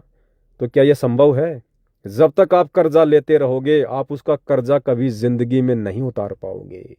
यदि कर्जा उतारना है तो सबसे पहला कार्य आपने उस कर्जे को लेना बंद करना होगा, उससे उधार लेना बंद करना होगा, उससे सामान लेना उधार में बंद करना होगा, और किसी दूसरी जगह काम करो, उससे अपना खर्चा भी चलाओ और धीरे धीरे उसका कर्जा चुकाओ। तो इसी प्रकार भाइयों और बहनों, एक तरफ तो हम इस ब्रह्मा जी के इस ऋण से मुक्त होना चाहते हैं, और दूसरी तरफ हम रोजाना अपनी स्त्री के साथ संभोग करके, सेक्स करके, बकवाद करके हम उसके कर्जवान होते जा रहे हैं। तो ये समझदारी है या बेवकूफ़ी है? अब ये तो सतगुरु के ज्ञान आधार से हमने खुद ही विचार करना पड़ेगा। तो परमेश्वर की जो वाणी है कि भाई कामी क्रोधी लालची इनसे भक्ति ना होए। अब भाई और बहनों, बहुत गहरी वाणियां हैं ये परमात्मा की, बहुत गहरी वाणियां। हमने नाम उपदेश भी ले लिया और हम इन विषय विकारों में भी उलझे हुए हैं। तो सतगुरु की वाणी क्या कह रही है? कामी क्रोधी लालची इनसे भक्ति ना होए। अगर आपने सतगुरु से उपदेश ले लिया, भक्ति ले ली, और यदि आप अभी तक इन विकारों में उलझे हुए हैं तो गुरुदेव भगवान कह रहे हैं इनसे भक्ति ना होए। आपकी भक्ति जमा नहीं हो रही है। आप भले रोजाना प्रथम मंत्र की 10 माला कर रहे हैं, करते रहो। आप शतनाम के 5,000 मंत्र जाप कर रहे हो, करते रहो। गुरु की वाणी क्या कह रही है? सतगुरु से उपदेश लेने के बाद भी यदि आप इन विषय विकारों में उलझे हुए हैं, आपकी भक्ति जमा नहीं हो रही है, आपकी भक्ति नहीं बन रही है। कामी क्रोधी लालची इनसे भक्ति ना होए। फिर क्या कह रहे हैं आगे? भक्ति करे कोई सूरमा, जाति वर्ण कुल खोए। ये जाति, धर्म और समाज की परंपराओं को तोड़कर ही भगत भक्ति मार्ग पर सफल हो सकता है। भक्ति करे कोई सूरमा। अब सूरमा कौन होता भाई? सूरमा भक्ति मार्ग में सूरमा वो है जो सतगुरु के वचन पर दृढ़ हो जाए, अटल हो जाए कि भाई मैंने तो मोक्ष करवाना है। और मोक्ष मार्ग में जो जो बाधाएं मेरे गुरुदेव ने बता दी हैं, वो चाहे नित्य नियम के माध्यम से हो, चाहे सत्संगों के माध्यम से हो, चाहे पुस्तकों के माध्यम से हो। आप भाई बहन कबीर सागर को पढ़ के देखना। कौन सा कबीर सागर? वो कबीर सागर जिसका सरलार्थ पूज्य गुरुदेव सतगुरु रामपाल जी ने अपने कर कमल से करके आप और हमारे हाथों में दे रखा है। कबीर सागर का सरलार्थ लगभग 598 पेज की ये पुस्तक है। गुरुदेव ने अनेक जगहों पर संकेत कर रखे हैं कि नारी पराई आपनी भोगे सब कुछ जाए, आग पराई आपनी हाथ दिए जल जाए। अग्नि चाहे अपने घर की हो चाहे पड़ोसी की हो, अगर उसमें हाथ दोगे तो क्या होगा? अग्नि कभी अपना पराया नहीं देखती है। अगर आग में हाथ दोगे तो भाई वो आपके हाथ को जलाएगी। वो आग चाहे आपकी हो चाहे पड़ोसी की हो। इसी प्रकार परमात्मा कह रहे हैं, नारी पराई आपनी भोगे सब कुछ जाए। स्त्री चाहे आपकी खुद की हो चाहे पड़ोसी की हो। पड़ोसी का मतलब चाहे किसी की भी स्त्री हो या आपकी खुद की स्त्री हो, यदि आपने उसके साथ में संभोग किया तो आपका भक्ति धन नष्ट होगा, बर्बाद होगा, भोगे सर्वस जाए। अब ये सतगुरु की अमर वाणियां हैं, अखंड वाणियां हैं, इनको कोई काट नहीं सकता। इसलिए सतगुरु देव भगवान कहते हैं कि भक्ति करे कोई सूरमा, कि ये सतगुरु का भक्ति मार्ग है, ये पूर्ण मोक्ष मार्ग है। ये यहाँ की 4 मुक्तियों वाला मार्ग नहीं है कि भक्ति करके स्वर्ग चल गए, महास्वर्ग चले गए, किसी देवलोक में चले गए, देवता के बहुत अच्छे नौकर बन गए, फिर क्या करोगे? वापस आना पड़ेगा इसी गंदे लोक में, 84 लाख योनियों में कष्ट भोगने पड़ेंगे, यही बकवादे हमने फिर से शुरू करनी पड़ेंगी, काल का कर्जा चढ़ता जाएगा, चढ़ता जाएगा। लेकिन सतगुरु हमसे जो भक्ति करवा रहे हैं वो यहाँ की 4 मुक्तियों से उत्तम 5वीं मुक्ति है। और इस 5वीं मुक्ति को सफल करने के लिए हमने इन बकवादों से दूर हटना पड़ेगा। अब नित्य नियम में और हमें क्या समझाते हैं परमात्मा इन सब चीज़ों के बारे में? जैसे नित्य नियम में गुरुदेव भगवान की एक वाणी आती है कि जीवित मुक्ता शोक हो आशा तृष्णा खंड, भाई मन के जीते जीत हैं क्यों भर में ब्रह्मांड। जीवित मुक्ता शोक हो। जीवित मुक्ता का मतलब क्या होता है? एक तो होता है कि मरने के बाद में मुक्त हो जाना, तो मरने के बाद में तो आदमी केवल शरीर से मुक्त होता है। लेकिन आप और हमने जीते जी इस भक्ति मार्ग पर भक्ति करते करते मुक्ति प्राप्त करनी है। और जीवित मुक्ता हम कैसे बनेंगे? जब सतगुरु की प्रत्येक वाणी को अपने ऊपर लागू करेंगे, इन तमाम प्रकार की बुराइयों से, विषय विकारों से जब हम दूरी बना लेंगे, तो कहते हैं जीवित मुक्ता शोक हो आशा तृष्णा खंड। इस मानव शरीर में रहते सहते यदि भगत की तमाम प्रकार की आशाएं, जैसे दुनिया वाले आशा लगा के रहते हैं ना, मकान बना लूं, बड़ी कार ले आऊं, घर में अच्छा खासा पैसा हो, बढ़िया मेरे पास में प्लॉट हो, बच्चा मेरा नौकरी लग जाए, ये हमारी आशाएं हैं। ये काल उत्पन्न करता है इस प्रकार की आशाएं। और तृष्णा, मन में तरह तरह की इच्छाएं उत्पन्न होती हैं। तो परमात्मा जी कहते हैं कि जब तक तेरी ये आशा और तृष्णा ये खंड खंड नहीं हो जाएगी, और ये होंगी सतगुरु के ज्ञान से। और सतगुरुदेव कहते हैं कि बेटा अकेला ज्ञान भी कुछ नहीं करेगा, इस ज्ञान के साथ साथ यदि तूने मर्यादा में रहकर भक्ति नहीं की, यदि भक्ति के कारण तेरे अंदर वो शक्ति उत्पन्न नहीं हुई, तो अकेला ज्ञान भी कुछ नहीं करेगा भाई, अकेला ज्ञान भी कुछ नहीं करेगा। तो ज्ञान के साथ साथ में भक्ति की शक्ति भी बहुत ज़रूरी है उस ज्ञान के ऊपर टिकने के लिए। उस ज्ञान के माध्यम से जो बातें, जो नियम, जो मर्यादा सतगुरु बता रहे हैं, उनको निभाने के लिए भक्ति की शक्ति हमारे बहुत काम आएगी। भक्ति की शक्ति से हमें दृढ़ता मिलेगी, हमारा विश्वास बढ़ेगा और हम हिम्मत करेंगे संघर्ष करने की। तो इसलिए गुरुदेव कहते हैं कि भाई जीवित मुक्ता शोक हो आशा तृष्णा खंड, और मन के जीते जीत हैं क्यों बर में ब्रह्मंड। हमने इस मन के ऊपर विजय प्राप्त करनी है। ये सब प्रकार की बकवादों की प्रेरणा कौन करता है? ये मन करता है। मन खुद ये काल बताया सतगुरु ने। तो हमने सतगुरु के ज्ञान आधार से और सतगुरु की भक्ति मर्यादा में रहकर करके हमने इस मन के ऊपर विजय प्राप्त करनी है। तब भाई और बहनों मरने के बाद हमारी मुक्ति होगी, अन्यथा हमारी मुक्ति नहीं है। ठीक, हम जैसी भक्ति करेंगे, जैसा हमने सतगुरु को दान धर्म किया है, वो तो सतगुरु हमारा रखेगा नहीं, अगले जन्म में दे देगा परमात्मा, जन्मों जन्मों में दे देगा परमात्मा, राजा महाराजा बना देगा, देवताओं का राजा बना देगा, ब्रह्मा विष्णु महेश की पोस्ट दे देगा। लेकिन वो हमारे किस काम की? जिन पदों को प्राप्त करके, जिन सुखों को प्राप्त करके फिर हमें वापस इसी पृथ्वी लोक पर, इसी कर्म क्षेत्र में आना है, 84 लाख योनियों में चक्कर काटना है, तो क्या फायदा? इसलिए सतगुरुदेव भगवान हमें बार बार इन चीज़ों के लिए बोलते हैं कि बच्चों, जीवित मर जाओ, जीवित मर जाओ। अब जीवित मरना, एक जैसे कोई व्यक्ति मर गया, अब मरने के बाद में क्या उस व्यक्ति की कोई इच्छा है? क्या किसी भी प्रकार की कोई डिमांड है उस व्यक्ति की?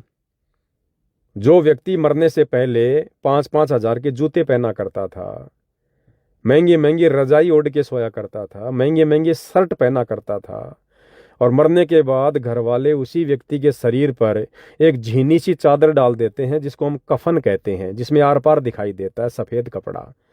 क्या वो व्यक्ति जो जीवित रहते समय 5-5 हजार की शर्ट पहना करता था, क्या मरने के बाद वो व्यक्ति कोई ऑब्जेक्शन करता है कि भाई तुम मेरी बेइज्जती कर रहे हो, तुम लोगों ने ये क्या उड़ा दिया मुझे, कम से कम मेरी हैसियत तो देखते?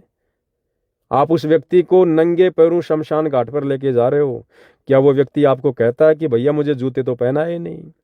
क्या उस व्यक्ति की कोई इच्छा है? उस व्यक्ति के पास में उसकी खुद की स्त्री नंगी होकर खड़ी हो जाए, क्या उस मरे हुए व्यक्ति के अंदर शारीरिक संबंध बनाने की इच्छा जागृत होगी? क्यों? क्योंकि वो जीवित मर चुका है, नहीं होगी। तो सतगुरु यही चाहते हैं कि इस भक्ति मार्ग पर हम उनके संकेतों को समझें, हम उनके इशारों को समझें, हम किस मार्ग पर चल रहे हैं। समाज से हम दूर हो चुके हैं, हर प्रकार की सामाजिक रीति रिवाजों से, कुरीतियों से, मर्यादाओं से, प्रथाओं से हम दूर हो चुके हैं। यारी दोस्ती रिश्तेदारी हमारी कोई विशेष नहीं है, क्योंकि वो जगत है, हम भगत हैं। जगत और भगत का ऑटोमेटिक 36 का आंकड़ा हो जाता है, ऑटोमेटिक दूरी बन जाती है, यदि आप वास्तव में मर्यादाओं में रहकर भक्ति कर रहे हैं तो। इस भक्ति मार्ग पर यदि आप मर्यादाओं को हटा देंगे तो जगत में और भगत में कोई अंतर नहीं है। जगत वालों का आपसे कोई द्वेष नहीं होगा, कोई झगड़ा नहीं होगा। यदि आप मर्यादाओं के साथ भक्ति करोगे तो ऑटोमेटिक आपकी और उनकी दूरी बनती चली जाएगी। ये पहचान है कि आप किस लेवल पर भक्ति कर रहे हो, आप कितने मर्यादाओं में है, ये आपके संबंध दर्शा देंगे जगत वालों के साथ। तो आप और हमने इस मार्ग पर जीवित मरने की रिहर्सल करनी है। और ये जो शादी विवाह की बातें जो चल रही हैं, बहन जो कह रही है कि मैं किसी भगत से शादी कर लूँगी, क्या गारंटी है कि शादी करने के बाद, रमेणी करने के बाद, जो भगत आज आपसे अच्छी अच्छी बात कर रहा है कि बहन ठीक है, मेरे भी यही विचार हैं, आपके भी रमेणी को लेकर यही विचार हैं, ठीक है बहन, हम दोनों रमेणी कर लेते हैं, रमेणी के बाद मैं आपको शारीरिक संबंध बनाने के लिए फोर्स नहीं करूँगा, परेशान नहीं करूँगा, हम दोनों मिलकर भक्ति करेंगे। बहन थोड़ा विचार करना, क्या ये संभव है? क्या वर्तमान परिस्थितियों में ये संभव है? जब आप अपने माता पिता के घर में, जब शादी करने को लेकर जो बात छिड़ गई है, आप मना कर रही हैं, घर वाले कहते कि नहीं शादी करनी पड़ेगी, रिश्तेदार दबाव डाल रहे हैं, लोक लाज का मामला है, समाज का मामला है, जब आप अपने घर वालों से संघर्ष नहीं कर रही, कल को आपने उस भगत से शादी कर ली और महीने 2 महीने बाद काल प्रेरणा से वो भगत आपको दबाव डालने लग गया कि भाई एक बच्चा तो पैदा कर ही लेते हैं, उसके बाद फिर हम शारीरिक संबंध छोड़ देंगे, या वो जबरदस्ती करे आपके साथ में, फिर क्या करोगी बहन? फिर क्या करोगी? जो बहन अपने घर में संघर्ष नहीं कर सकती, वो बहन रमेणी होने के बाद अपने पति से क्या खाक संघर्ष करेगी? अपने सास ससुर के साथ में क्या खाक संघर्ष करेगी? यदि संघर्ष करने की स्थिति उस घर में पैदा हो गई तो संघर्ष ही करना तो बहन अपने माता पिता के घर में कर लो ना। इन्हीं को कह दो ना दृढ़ता के साथ। यदि आपको ज्ञान समझ में आ गया है तो, यदि वास्तव में आपकी शादी करने की इच्छा खत्म हो चुकी है तो, यदि आपको इस बात का पता चल गया है कि सतगुरु रामपाल जी के पंथ में अगर शतलोक जाना है, पूर्ण मोक्ष प्राप्त करना है, तो हमने इन बकवादों से हटना पड़ेगा, मन में भी नहीं आने देना है। तो ये संघर्ष आप अपने घर में कर लो ना। कह दो मुझे शादी नहीं करनी है, नहीं करनी है तो नहीं करनी है, भक्ति मार्ग तो छोड़ो। आम समाज में भी बहुत सारी माता बहनें ऐसी हैं जो शादी नहीं करती हैं, जो भी अपना कार्य करती हैं वो कर रही हैं और नेक नीति ईमानदारी से अपना जीवन यापन करती हैं। तो आप तो भक्ति मार्ग में हो, आपके साथ तो सतगुरु है, आपको हिम्मत देने वाला सतगुरु है, उसका ज्ञान है, आप तो संघर्ष कर सकती हो, आपके साथ तो पल पल सतगुरु है। तो आप अपने घर में संघर्ष नहीं कर पा रही तो भला बाहर आप कैसे संघर्ष कर पाओगी। और बता देता हूं बहन आपको परमात्मा जी के ज्ञान आधार से, जैसे पूज्य गुरुदेव भगवान कई बार सत्संगों में जिक्र करते हैं जगत वालों को समझाने के लिए। जैसे बहुत सारे लोग कहते हैं कि भाई ब्रह्मचारी रहकर ही परमात्मा को पाया जा सकता है, लोग शादियां नहीं करते हैं, घर बार छोड़ जाते हैं। तो इस विषय में सतगुरु रामपाल जी उन जगत वाले लोगों को समझाने की दृष्टि से एक वाणी बोलते हैं कि भाई डेरे डांडे खुश रहो, खुसरे लहना मोक्ष। और ध्रुव प्रहलाद भी पार उतर गए, फिर डेरे में क्या दोष। यानी जो लोग घर बार छोड़ जाते हैं, स्त्री को छोड़ जाते हैं या बाल ब्रह्मचारी रहते हैं, तो उन लोगों को सतगुरु रामपाल जी ध्रुव और प्रहलाद का उदाहरण देते हैं कि भाई तुम लोगों के अनुसार ध्रुव और प्रहलाद की तो मुक्ति हो गई है, तो बताओ ध्रुव प्रहलाद ने कब घर बार छोड़ा, कब अपने माता पिता को छोड़ा। ध्रुव प्रहलाद ने भी शादी की थी, वो भी घरबारी थे, गृहस्थी थे, उन्होंने भी शादी करके बच्चे पैदा किए। तो तुम्हारे अनुसार तो जब ध्रुव प्रहलाद पार हो गए तो नादानो फिर तुम्हारे मोक्ष में क्या दिक्कत है, क्या प्रॉब्लम है, तुम क्यों घर छोड़ के जा रहे हो, तुम क्यों स्त्री से इतनी नफरत करते हो।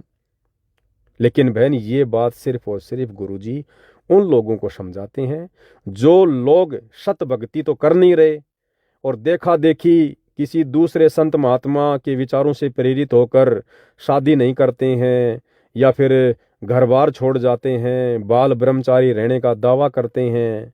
ये केवल उन आत्माओं को परमात्मा ने इस सत्संग के माध्यम से कहा है कि भाई ध्रुव प्रहलाद ने भी तो शादी की थी, बच्चे पैदा किए थे, जब उनका मोक्ष हो गया तो तुम्हारा क्यों नहीं होगा। लेकिन तत्व ज्ञान क्या कहता है, तत्व ज्ञान ये कहता है कि ये वाणी केवल उन जगत वाले लोगों को सत भक्ति की तरफ प्रेरित करने के लिए है। असल में ध्रुव प्रहलाद का क्या मोक्ष हो गया। आज हमें इस तत्व ज्ञान आधार से ये पता चल गया ना कि ध्रुव प्रहलाद का मोक्ष नहीं हुआ। वहां गुरुजी कहते हैं कि तुम्हारे अनुसार ध्रुव प्रहलाद का मोक्ष हो गया, लेकिन क्या वास्तव में ध्रुव और प्रहलाद का मोक्ष हुआ है? नहीं हुआ है, क्योंकि ध्रुव प्रहलाद भी इन्हीं बुराइयों में थे, इन्हीं बकवादों में थे। उन्होंने तो कई कई शादियां की थी।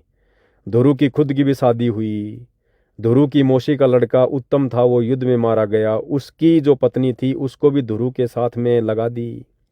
और भी ध्रुव ने अनेकों शादियां की, भगत प्रहलाद ने भी अनेकों शादियां की। क्या वो पार हो सकते थे? क्या वो पार हुए? नहीं हुए। तो ये जो वाणी है गुरुदेव भगवान की कि ध्रुव प्रहलाद भी पार उतर गए, फिर डेरे में क्या दोष। तो ये गुरुदेव उन जगत वालों को समझाने के दृष्टिकोण से कह रहे हैं कि नादानो क्यों घर छोड़ छोड़ के भाग रहे हो, क्यों औरत से इतनी नफरत करते हो। तुम्हारे ध्रुव प्रहलाद पार हो गए, फिर तुम्हें क्या दिक्कत है। लेकिन असल में ध्रुव प्रहलाद पार नहीं हुए। क्यों?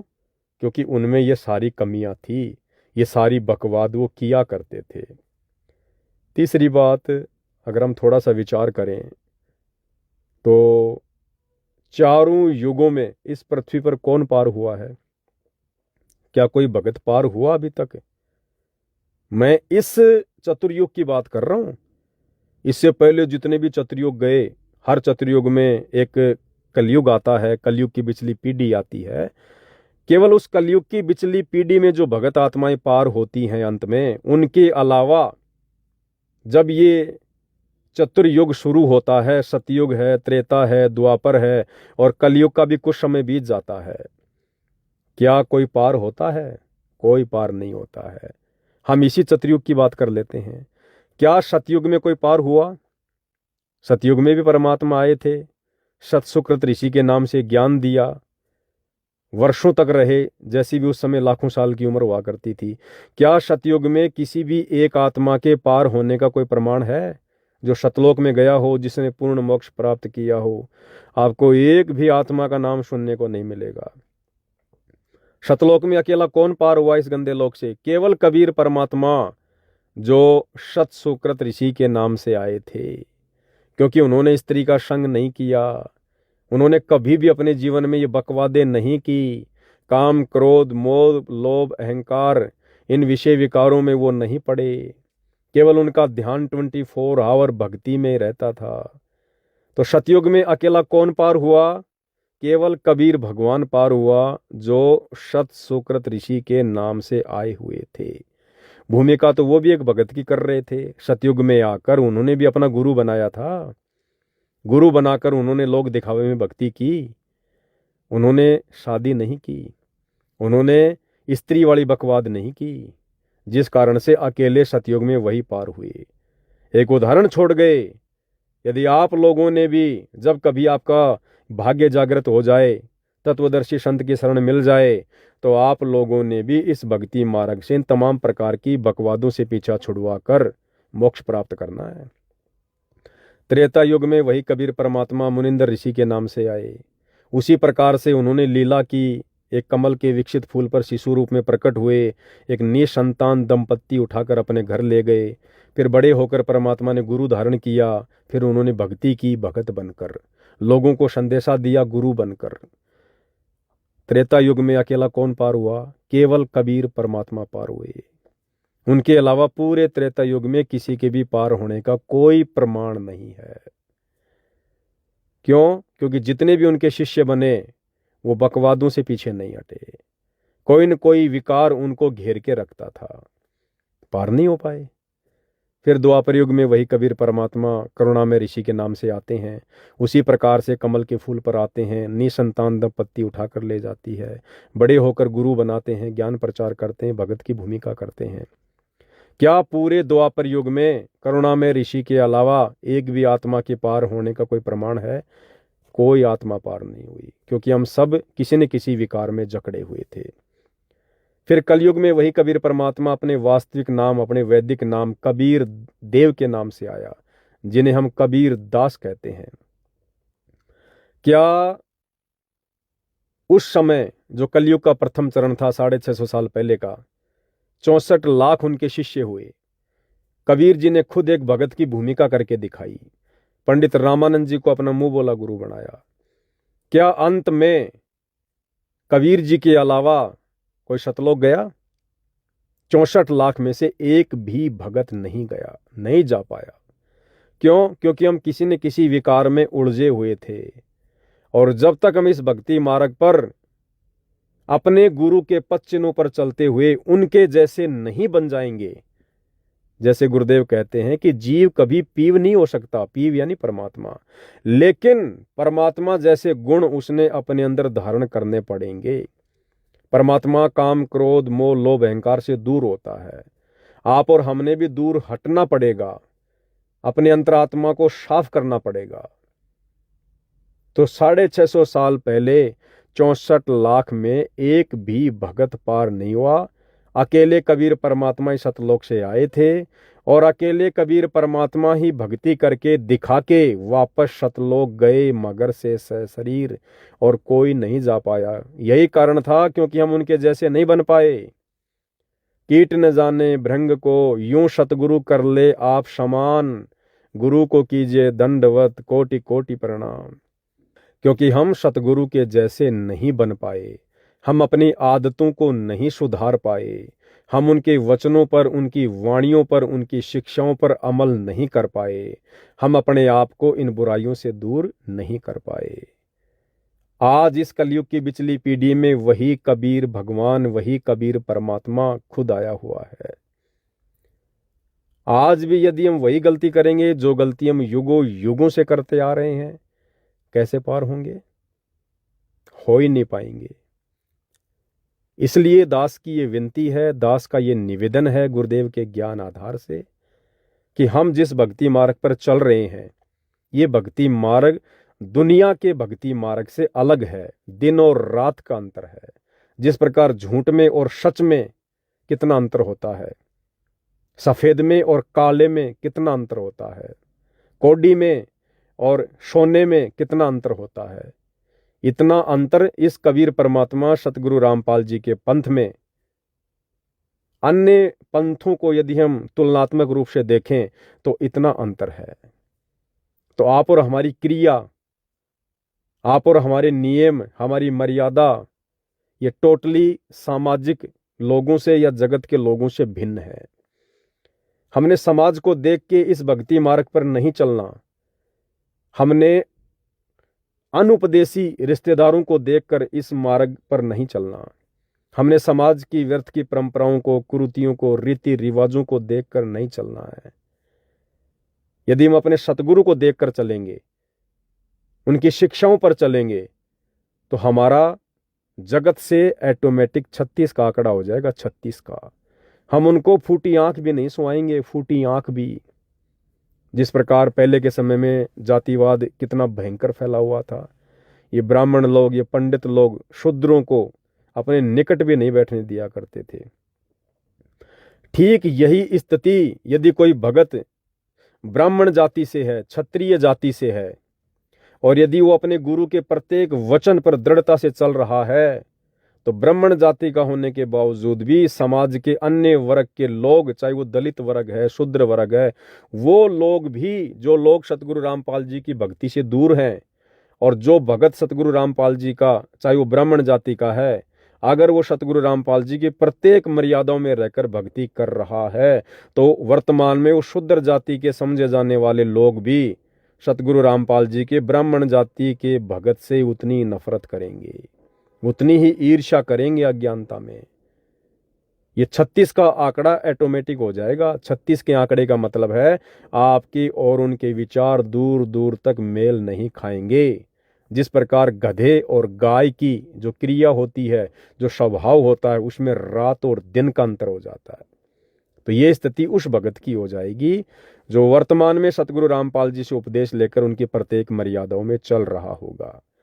और भाई, यदि आप भगत हैं और आपके रिश्तेदार भी आपसे खुश हैं, आपके दोस्त भी आपसे खुश हैं, आपके अन्य जो गवांडी हैं, भाई हैं, आसपास के गांव के लोग हैं, सामाजिक लोग भी आपसे खुश हैं, तो समझ लीजिए आप भक्ति के निकट भी नहीं हैं, आप सतगुरु की मर्यादाओं में नहीं हैं। तो भाई, बहन से मैं यही प्रार्थना करूंगा, यही विनती करूंगा, बहन, ये सतगुरु का मार्ग है, और इस मार्ग पर आप और हमने केवल सतगुरु को देख कर ही चलना है, केवल सतगुरु को देखकर। यदि आप एक बार इस चक्कर में पड़ गई, शादी विवाह के चक्कर में, बहन, आप फिर निकल नहीं पाओगी, क्योंकि आप साध संगति से जुड़ गई हो और आपको हर प्रकार की बातों का ज्ञान है। अब यदि आपने ये रमेणी करने की गलती की, देखो, रमेणी करना गलत नहीं मानता मैं, ठीक है, आपने रमेणी कर ली, सामने वाले भगत ने भी आपको विश्वास दिला दिया कि ठीक है भाई, मैं आपके साथ में किसी प्रकार से कोई बकवाद नहीं करूंगा, हम भाई बहन का जीवन जिएंगे, हम भक्ति करेंगे। लेकिन क्या गारंटी है इस बात की, क्या गारंटी है कि आगे चलकर आपने जिस भगत भाई के साथ में रमेणी की है अपना भाई समझकर, कि भाई ये मुझे परेशान नहीं करेगा, किसी प्रकार की दिक्कत नहीं होने देगा, मुझे फोर्स नहीं करेगा, क्या गारंटी है कि रमेणी होने के बाद वो आपके साथ में वैसा ही व्यवहार करेगा जैसा उसने रमेणी से पहले आपसे वायदा किया था? हाँ, यदि ऐसी कोई आत्मा है जो बकवाद ना करे और वास्तव में उसका मकसद भक्ति करना है, तो कोई दिक्कत नहीं है, बहुत अच्छी बात है। वो भगत भाई अपना बाहर काम धंधा करेगा, 2 पैसे कमाएगा, और बहन अपना घर का काम करेगी, उस भाई की भक्ति भी आसान हो जाएगी, उस बहन की भक्ति भी आसान हो जाएगी। है तो तरीका बहुत अच्छा, लेकिन क्या वर्तमान परिस्थितियों में संभव है? क्योंकि आपके जो विचार हैं बहन, वो अभी थोड़े लोक लाज वाले हैं, ज्ञान की थोड़ी सी कमी झलक रही है। यदि आप में इतनी दृढ़ता है तो आप अपने भाई से कह दो, अपने पिताजी से कह दो, अपने रिश्तेदारों से कह दो कि भाई मैंने अपना निर्णय कर लिया है, मुझे भक्ति करनी है, मुझे मोक्ष प्राप्त करना है, मैं शादी नहीं करूंगी, ना जगत में ना भगत समाज में। और यदि मैं भक्ति कर रही हूं तो फिर मेरा साथी मेरा परमात्मा है। क्योंकि जगत वाले कई तरीके से हमारे को डराएंगे, भाई बुढ़ापे में तेरा क्या होगा, तेरे कोई संतान नहीं है, तेरा कोई पति नहीं है, आगे चलकर तेरा क्या होगा, बुढ़ापे में तेरा कौन सहारा बनेगा, तेरे को कौन रोटी देगा। तो ये तो जगत वालों की सोच है। आप उनको बोल दीजिए कि आपने मेरी शादी कर दी, कल को मैंने शादी कर ली आपके कहने से, और मेरे 2 बच्चे भी पैदा हो गए, और आगे चलकर किसी दुर्घटना में मेरे दोनों बच्चे मर गए, मेरा पति मर गया, फिर क्या होगा, फिर तुम दोगे रोटी। अगर ऐसी घटना मेरे साथ में घट गई तो आगे चलकर मुझे आजीवन रोटी तुम दोगे क्या, लिख कर दे दो मुझे। तो बहन जी अगर वो लिख कर दे दें तो भी हमने नहीं करनी है, क्योंकि भगत का साथी भगवान है। आपने त्रिलोचन भगत की कथा सुनी होगी। वो बीमार था, उसका नौकर बोला जी मैं अपने घर पर जा आता हूँ, काफी दिन हो गए। नौकर चलने लगा तो त्रिलोचन भगत की जो तबीयत थी ज्यादा बिगड़ गई, दस्त हो रहे थे। तो नौकर ने कहा कि गुरुजी मैं बाद में जाऊंगा, अभी आपकी तबीयत ज़्यादा खराब हो गई। लेकिन महाराज जी ने कहा कि नहीं नहीं कोई बात नहीं, तेरे को काफ़ी दिन हो गया, तू जा, मैं संभाल लूंगा। उसके जाते ही भगत की तबीयत और खराब हो गई। उसी समय परमात्मा उस नौकर का रूप बनाकर आ गया, और 1 महीने तक, जब तक वो नौकर गांव से वापस नहीं आया, अपने भगत की परमात्मा ने नौकर बनकर सेवा की, उसका टट्टी तक उठाया परमात्मा ने।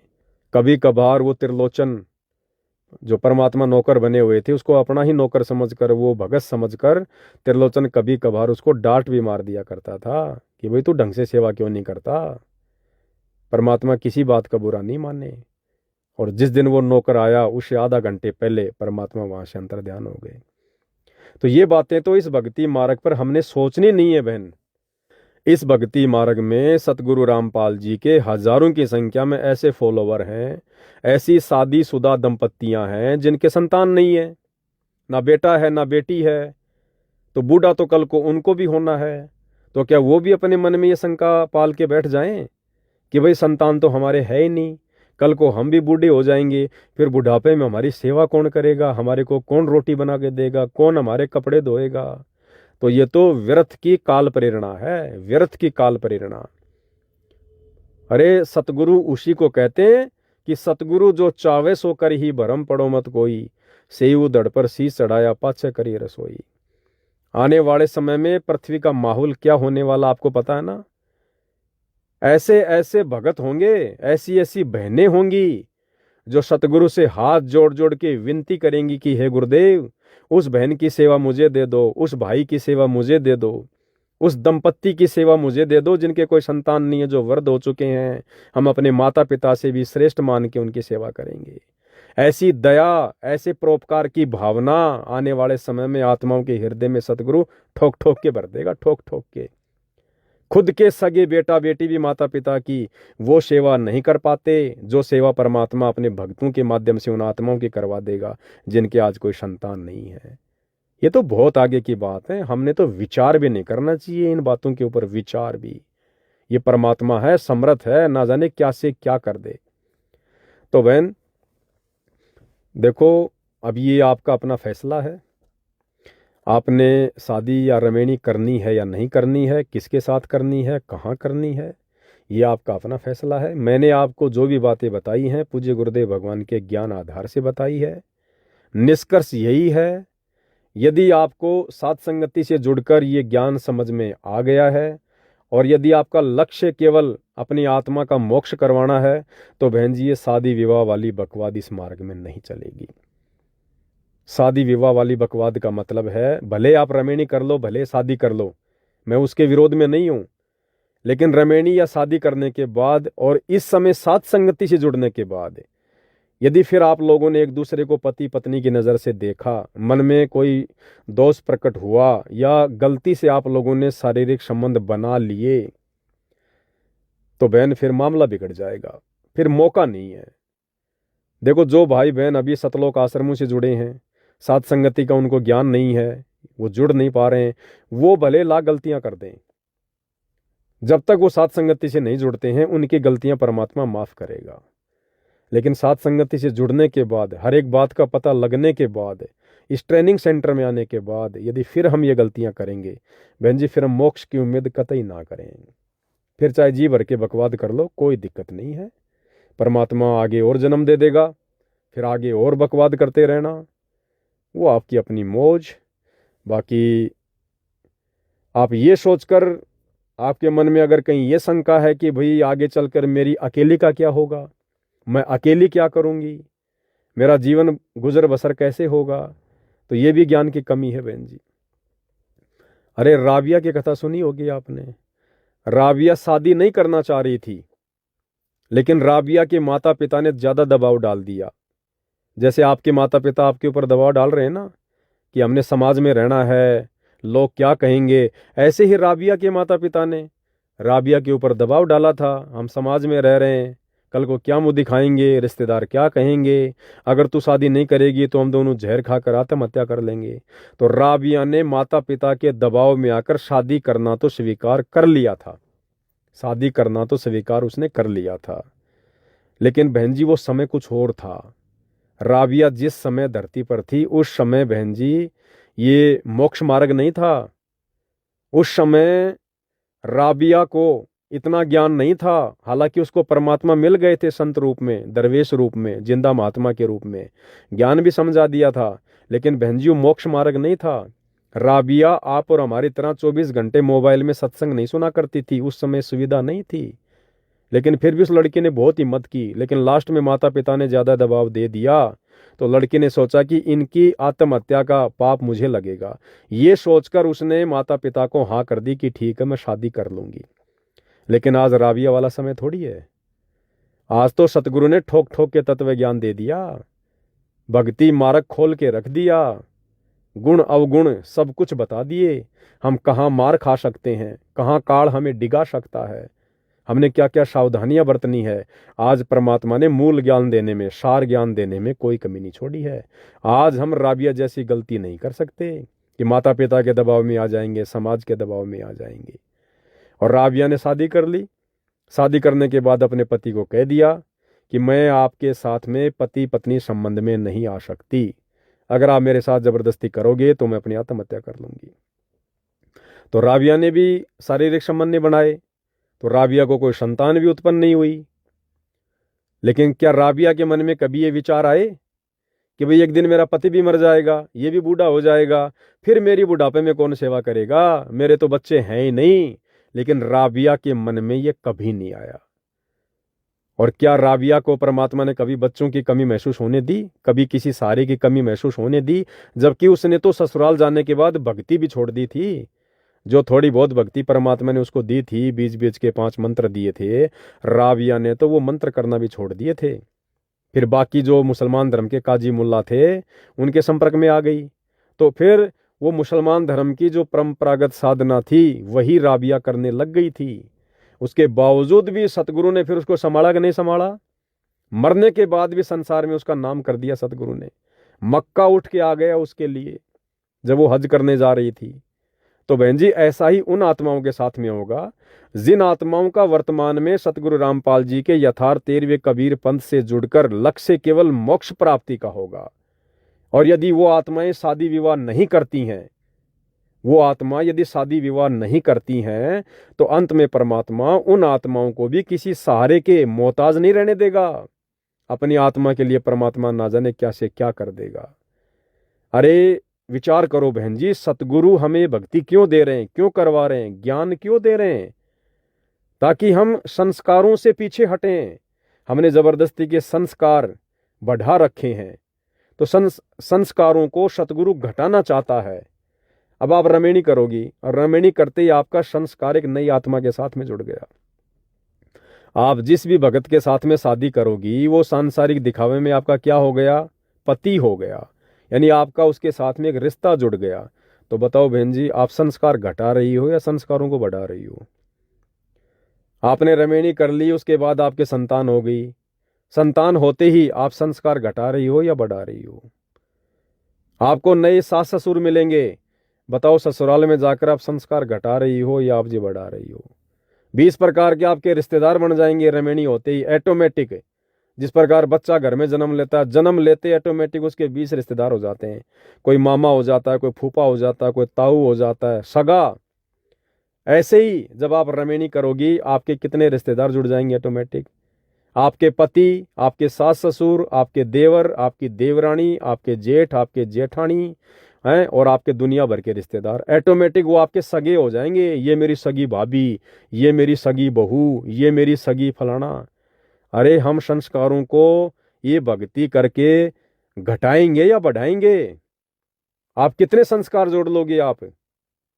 तो हमने तो संस्कार घटाने हैं, बढ़ाने थोड़ी हैं। परमात्मा संस्कार घटाने के लिए भक्ति देता है, बढ़ाने के लिए नहीं देता है। तो बहन जी, इन तमाम बातों पे विचार कर लो। देखो, मैं अंत में फिर आपसे कहूंगा, क्योंकि ये परमात्मा ने जो ऑडियो संदेश शुरू करवाए हैं, ये आप और हमें बहुत ज़्यादा हिम्मत देंगे, हमारे को दृढ़ता देंगे इस भक्ति मार्ग पर। मैं पवन दास, शादी से पहले मैंने बहुत बकवादे की। शादी से पहले तो मैं नहीं कह सकता, क्योंकि मेरी शादी होने से पहले तो मेरी उम्र भी इतनी ज़्यादा नहीं थी, मेरा बाल विवाह हुआ था। तो उससे पहले तो मैंने ऐसी कोई विशेष बकवाद नहीं करी। लेकिन मन में जो गंदगी थी वो तो देखो रहती ही है, कुदृष्टि वगैरह ये सब कुछ था, जो भी होता है एक नॉर्मल व्यक्ति के अंदर। शादी हो गई। शादी होने के बाद फिर मैं जयपुर आ गया पढ़ने के लिए। यहाँ मैंने फिर काफ़ी बकवाद की। मैंने इस बात का जिक्र मैंने अपने एक वीडियो में भी किया हुआ है। फिर मेरे 2 संतान हुई, दोनों लड़के हुए। लड़के बड़े हो गए, और इस भक्ति में आने के बाद में, और जब से परमात्मा ने साथ संगति से जोड़ा है, तो मैं तो यही संदेश दे रहा हूँ सबको कि भैया संस्कार घटाने हैं, बढ़ाने नहीं हैं। और जो व्यक्ति काम, क्रोध, मोह, लोभ, अहंकार में जकड़ा हुआ वो मोक्ष प्राप्त नहीं कर सकता। तो ये संदेश मेरे बच्चे भी सुनते हैं, सभी सुन रहे हैं। तो मैंने तो घर में कह दिया था कि भाई देखो, मैं तो आप लोगों की रमेणी करूंगा नहीं, क्योंकि मैं तो अपने सतगुरु के वचन पर चलता हूं। और मेरे सतगुरु ने क्लियर कर रखा है, यदि बच्चे के भाग में रमेणी लिखी है, कोई संस्कार किसी लड़की के साथ में जुड़ा हुआ है, तो वो माता पिता के ना चाहते हुए भी संस्कार पूरा होगा। तो मैं तो अपने सतगुरु के वचन पे दृढ़। तो मैंने तो कह दिया, भैया देखो, मैं तो ना किसी से तुम्हारी रमेणी की बात करूंगा।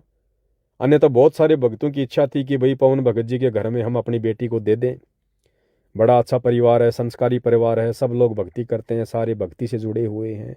या मैं पवन दास किसी भी भगत भाई को ये बात बोल दूं जिसकी लड़की शादी के योग्य है, वो मना नहीं करने वाला था। लेकिन मैंने कभी किसी के सामने जिक्र नहीं किया। और इस बात के चलते, थोड़े बहुत भय के चलते, सामने वाले ने भी मेरे से कोई जिक्र नहीं किया कि पवन भगत जी तो दिन रात ये संदेशा देते हैं कि भाई इन बकवादों से दूर हटो, तो हम भला इनसे कैसे बातें करें। तो मैंने तो ठान लिया था, और मैंने बच्चों को भी बोल दिया था, भैया देखो, मैं कोई बातचीत नहीं करूंगा। लेकिन अब मेरे लड़के का, मेरे बड़े लड़के का संस्कार जुड़ा हुआ था भाई। परमात्मा की कहावत यहां सिद्ध हो गई। वो अपना ऑनलाइन, जैसे भी आजकल आप देखते हो सोशल मीडिया के ऊपर, जो है किसी लड़की से संपर्क हो गया। आपस में इनकी बातचीत चल रही थी, मुझे इन बातों का पता नहीं है। वो लड़की भगत समाज से नहीं है, वो जगत से है। इनका आपस में कोई बातचीत हो रही थी। तो ऐसे ही एक समय लड़के ने मेरे से बोलना भी चाहा, लेकिन मैंने उसकी बात को अनसुना कर दिया। एक समय फिर ऐसा आ गया, ये अभी तकरीबन 1.5 साल पहले की बात है, 1 साल पहले की बात है। लड़का अचानक से मेरे सामने आया और बोला, मुझे 1000 रुपये चाहिए। तो मेरे पास तो सेवा के पैसे थे। तो मैंने कहा, भैया किस लिए चाहिए? तो इसने कहा कि ऐसे ऐसे वो लड़की अपने घर से निकल चुकी है और वो बस अड्डे पर बैठी है और उसके पास में किराया नहीं है। तो मैंने कहा, भैया मैं तुझे 1000 रुपये नहीं दे सकता, ये पैसा मेरा नहीं है, ये पैसा सेवा का है, ये पैसा संगत का है। और यदि मैंने संगत के इस सेवा के पैसे में से तेरे को 1000 रुपये दे दिए और तू वो काम करने जा रहा है जिस काम के लिए मैं संगत को मना कर रहा हूं, तो ये पैसा मैं तुझे नहीं दे सकता। मैंने लड़के को मना कर दिया।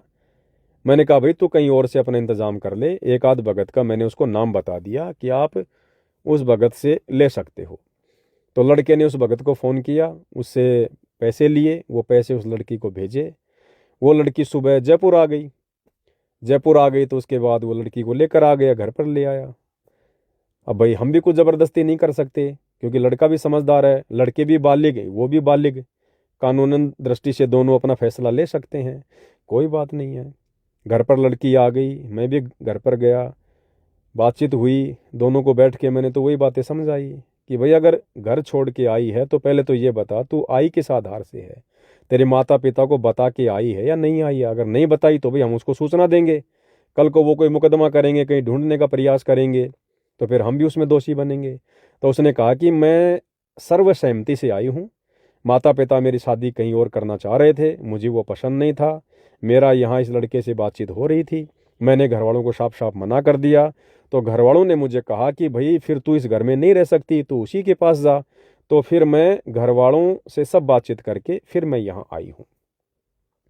फिर आगे चलकर उनके घर वालों से भी बात करवाई गई, हमने भी बातचीत की, वो भी सहमत थे कि ठीक है साहब, इसने जो फैसला ले लिया वो ठीक है, हमें कोई दिक्कत नहीं है। तो कहने का मतलब है, मैंने अपने लड़के की कहीं कोई रमेणी की बातचीत नहीं की, कोई शादी की बातचीत नहीं की, यानी मेरी इच्छा नहीं थी। लेकिन माता पिता के ना चाहते हुए भी उस लड़के की रमेणी उस लड़की से होनी थी, वो संस्कार उसके भाग्य में लिखा हुआ था, तो उसका संस्कार जुड़ गया। हालांकि बहुत अच्छी आत्मा घर में आई है, ऐसी कोई बात नहीं है, परमात्मा की भक्ति कर रही है, और भक्ति लड़का उसको पहले से ही करवा रहा था, यानी 2-3 साल से उनका अफेयर चल रहा था, केवल मोबाइल पे बातचीत होती थी, वैसे वो कभी नहीं मिले थे। तो लड़का उसको यही कहता था, देखा हमारे घर में तेरे को रहना है तो ये हमारी भक्ति है, हमने ऐसे ऐसे नाम ले रखा है। तो लड़का उसको 3 साल से ही आरतियाँ भी करवा रहा था, आरतियाँ भी उसको भेज रखी थी। तो जैसे वो लड़की घर पे आई और जब हमने संध्या आरती की तो मुझे बड़ा आश्चर्य हुआ, वो सारी संध्या आरती उसको याद है पूरी कंप्लीटली, सुबह का नित्य नियम पूरा उसको याद है, रमेणी उसको पूरी याद है, सारी नियम मर्यादा उसको याद है। तो मुझ पवन दास के लिए किसी भी प्रकार से कोई बाधा उत्पन्न नहीं हुई।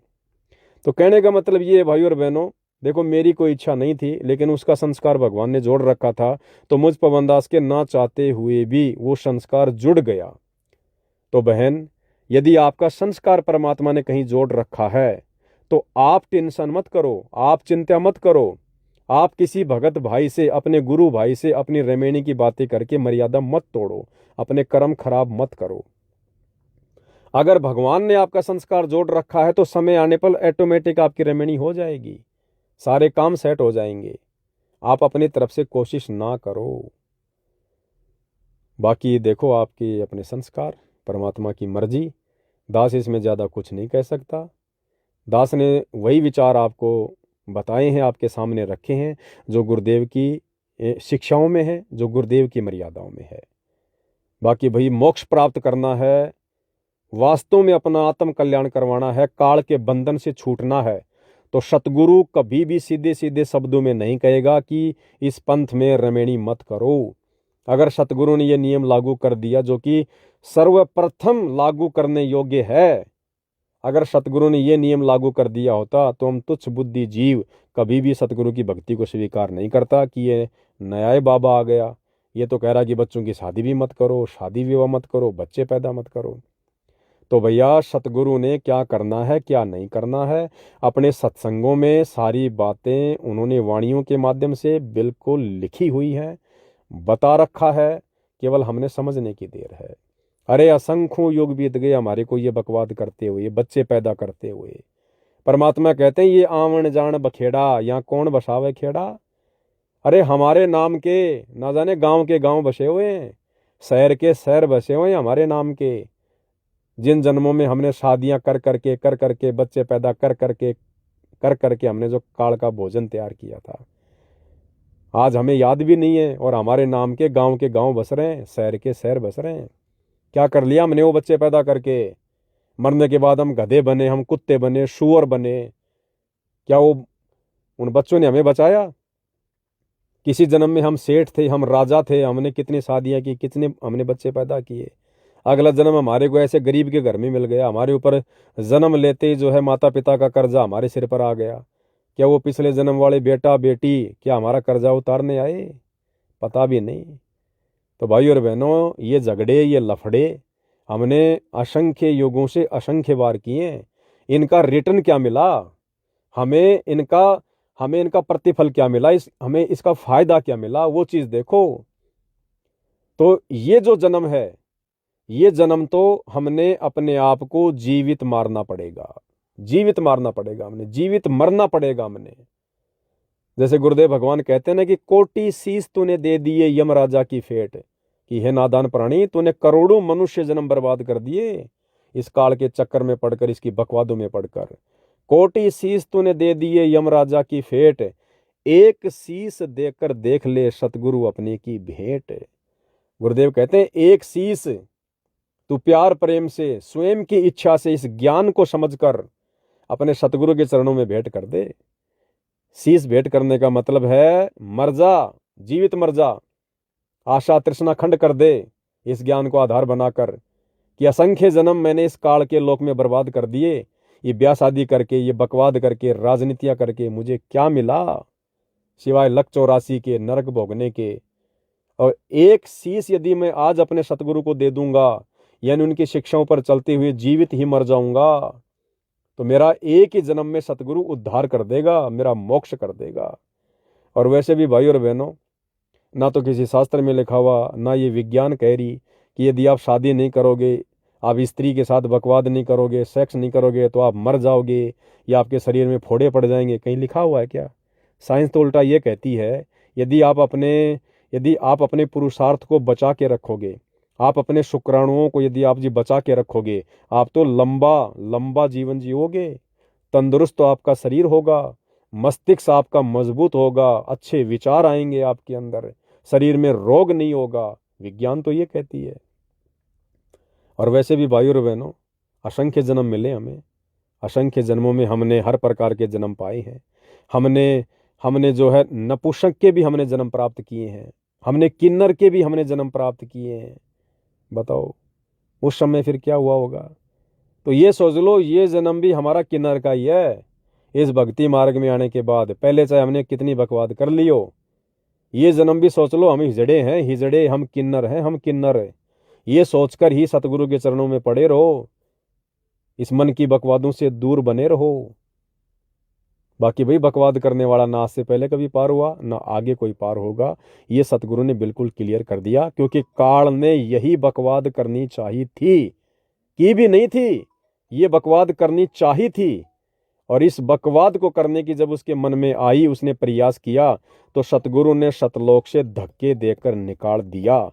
तो अब ये जो भक्ति मार्ग है सतगुरु रामपाल जी का, ये सतलोक समझ लेना, सतलोक। और इसके मार्ग में आने के बाद ये बकवाद करना तो दूर, यदि हमने इस प्रकार की बकवाद करने की भी सोची, मन में कोई इच्छा रखी, तो भाई ये सतगुरु हमें सतलोक में नहीं लेकर जाएगा।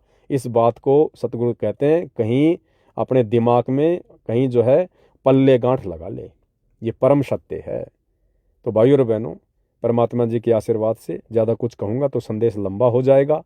कहते हैं समझदार को संकेत ही काफ़ी है।